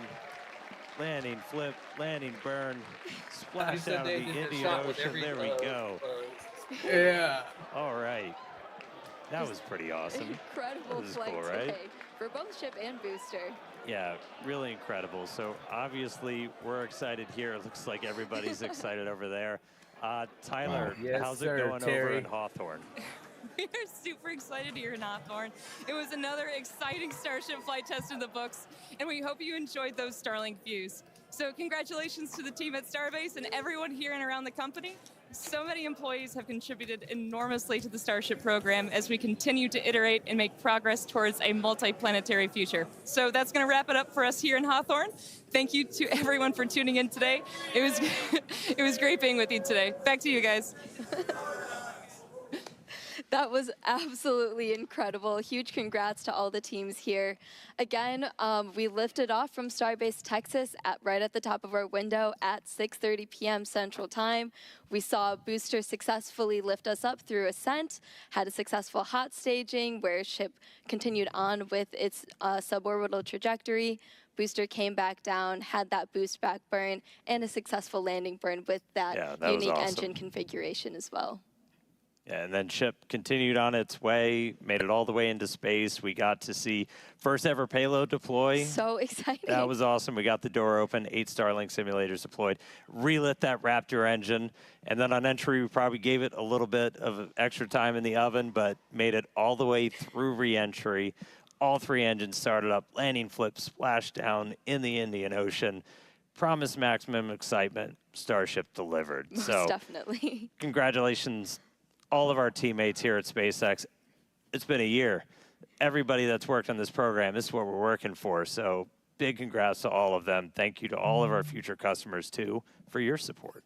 And we'd also like to thank the fine people of Cameron County, including the residents of its newest city, Starbase, as well as the Coast Guard, the Federal Aviation Administration, the Government of Mexico, and the Australian Space Agency. Be sure to stay tuned to SpaceX on X for updates, more of the views. This is just a tiny amount of the views. We have so many views that we didn't get to feature on the broadcast. So we're going to be going through that over the next couple of days, and we'll be posting it all there.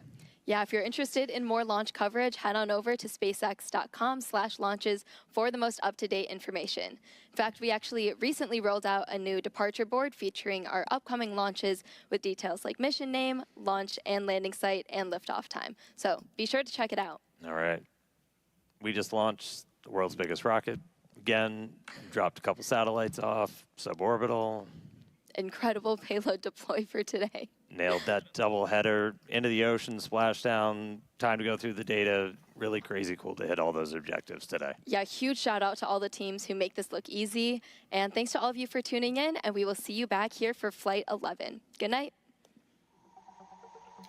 All right. Yeah. All right. That was incredible. Dude, man, that was it. That heat shield, though, that looked so crazy at the end. I do wonder if, like, you know, if we're actually seeing it having like burned through, or if that's just what color we should maybe expect them to be. I mean, I don't think we should expect them to look like haven't, you know, been through anything when they come back. The weird part was that the nose cone looked like it was white. I don't know if that was like just the light reflecting off of it weirdly, but yeah, it definitely some interesting patterns on that.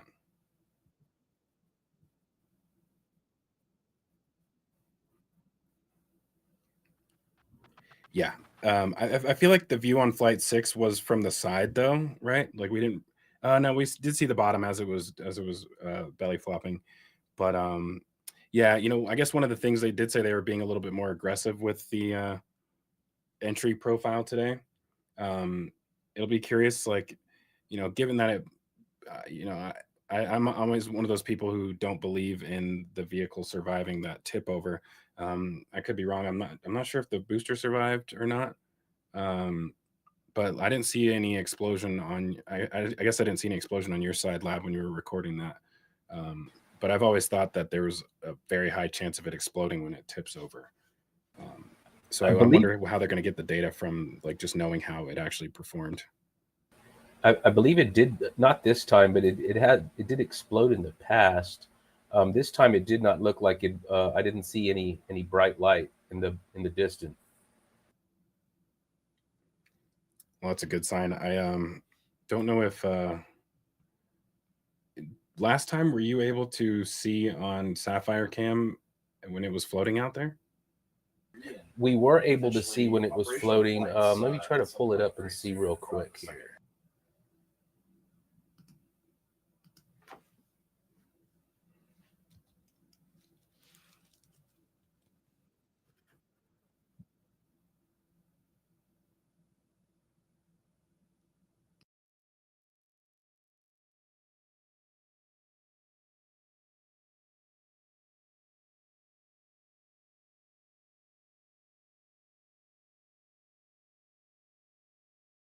See some people already making SLS comparisons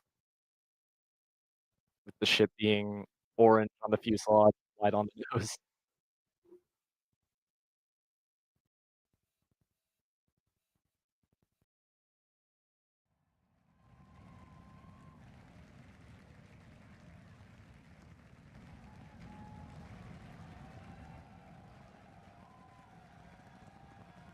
Booster chamber pressure nominal.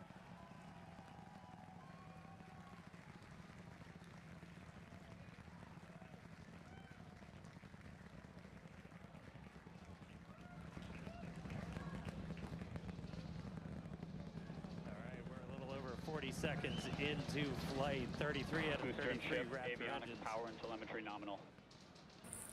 It is a little dark out there, so it's kind of hard to see. I'm still trying to find it real quick. Over the Gulf.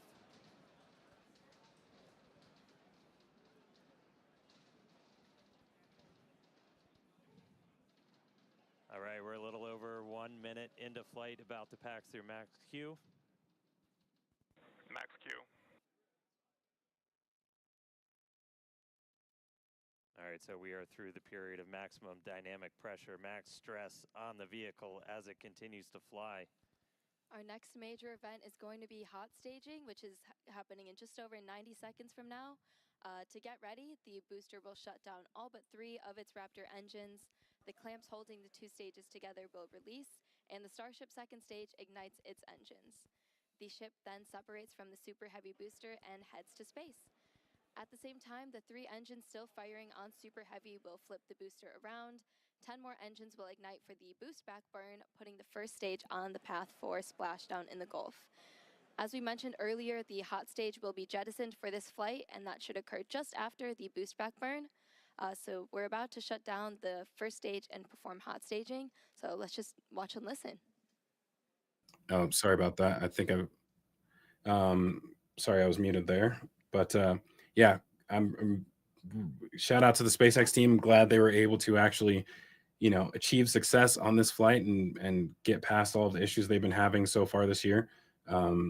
It's always great to see them succeed, and it's actually pretty rare, in my opinion, to see multiple repeat failures. So this has been an odd year for the most part, but like I said, I think we're past that. The version 2 ship curse is over. I would love to get some additional information on what happened with the both the flaps, like getting whatever caused them to get damaged. I actually want to maybe go back and look at some footage and see if we can actually figure out when that occurred. But Yeah, interesting stuff there in the aft section with that the aft skirt actually blowing out like that. I think that now that I think about it, that may have been one of the bleed valves for the. I thought they only had one for the LOX side. I don't know if they have one for the methane side that's down there as well too. But that may explain what happened there.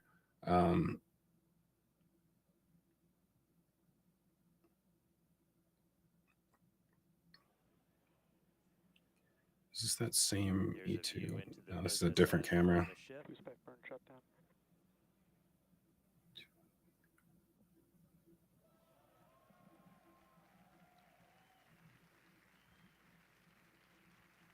All right, so at this point, we finished our boost back burn, so that was shut down. So that's the first of the 2 burns after a launch that the booster is going to do today. So now it's Yeah, that shield headed at towards the end. Gulf. It's not going to be Wild. quite as an aggressive of a flight down. We relaxed that angle of attack a little bit, but we are then going to be looking for it to do its engine tests for the landing burn, and those are going to be a little unique this time. Yeah, typically we start with all 13 center. Yeah, I'm not able to find it out there. It's getting a little dark. Yeah. A little hazy.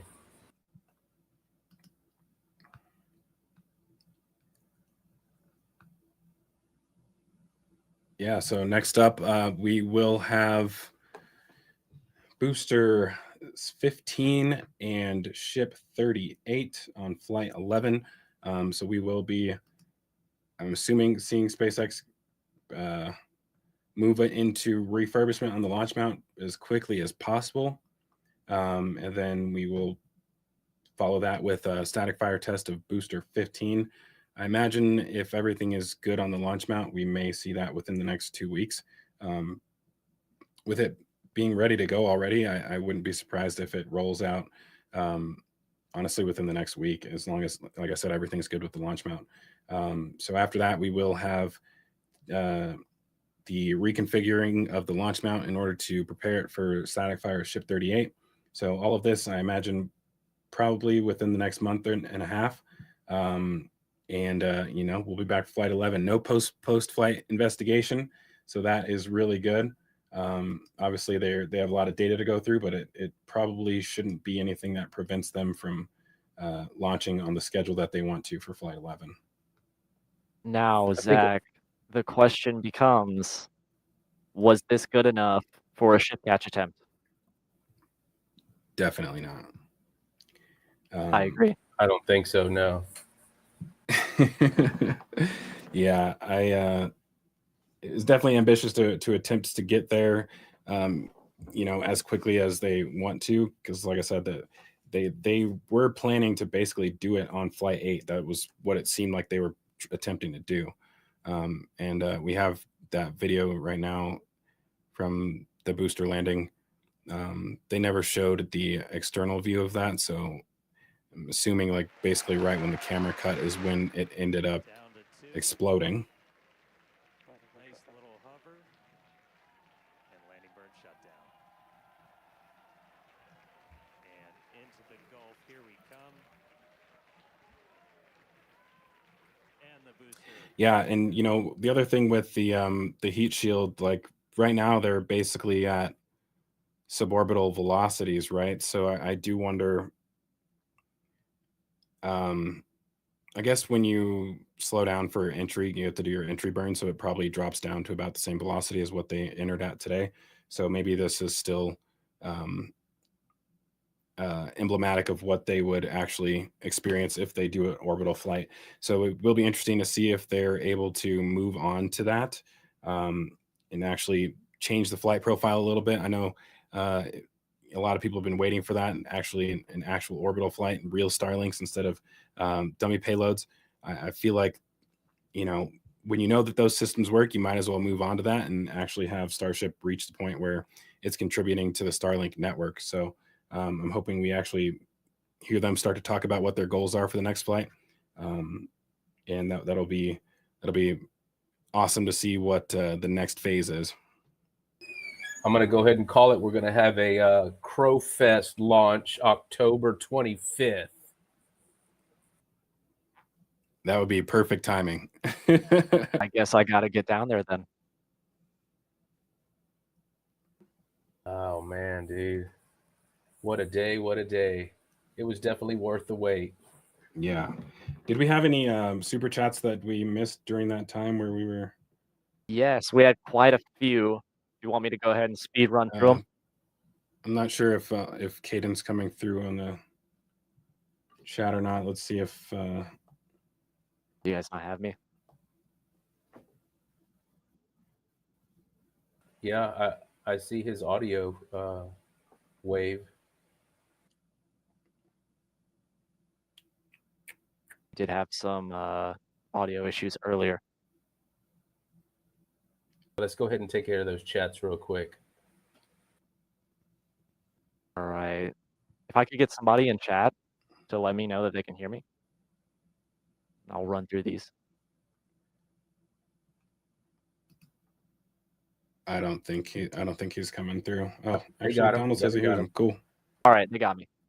Sweet. So we had a $50 super chat from Space Cowboy.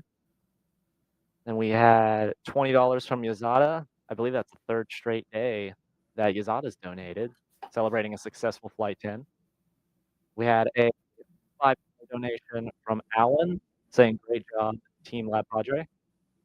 We had a $2 donation from Gator, followed by a £5 donation from Andy Alder, saying Zach Frozen all.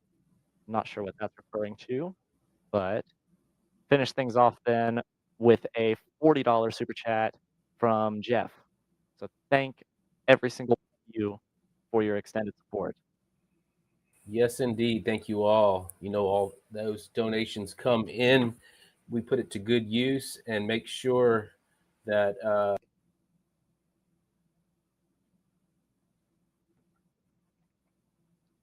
no, I'm here. I missed the mic button real quick. Sorry about that. Yeah, we put all that money to good use out here, making sure that all our equipment is up to par and cleaned and fueling up the vehicles, maintenance. You know, we have so much equipment out here. It takes a lot for WizKid and I to keep everything rolling out here. So we really appreciate you all helping us out. I'd also like to give out a shout out to the people that help us out behind the scenes, Rusty Buckets and all the moderators. There's so many of y'all to name. I really appreciate y'all keeping the chat a groovy gig out there, keeping everybody on their toes and clean for everybody. And, you know, all of you all that have helped with the camera operators and Lucid, you know, he's been taking care of all of our ops with the stream here for the past few days, all the late nights, man. I tell you what, brother, you really pulled it off. And of course, Zach, Caden, Stephen Clark from Ars Technica. Oh man. And I know I mentioned WizKid, man. He's really my right-hand man out here. He helps me out so much. I don't know what I'd do without him. So thank you all from the bottom of my heart for helping us keep everything rolling out here, man. You guys rock. Yeah, happy to be able to hop on today. You know, I'm glad that it was able to get off the ground today and didn't have to come on for a fourth time. So get back to taking care of a few things that I've been putting off. So hopefully I'll be here for the next launch. And you know, it's really, really awesome having everybody in the chat. Again, like Lab iterated, shout out to everybody who donated. Really appreciate all of your support. And again, if you guys haven't done so already, do us a favor and hit that like button. Really goes a long way into you know, helping us out with the algorithm. Obviously, you know, some people do go back and watch this stuff after the fact, so that helps us out. And like I said, appreciate all of your support and shout out to the SpaceX team. Congratulations on such a great flight today. Like I said, so excited for the future, and you know, hopefully it's on and up from here. Also, real quick, I wanted to make sure that I give the special shout out to our video production team that help us put out our weekly videos, our script writers, our QCers, all you guys, man. Y'all are awesome.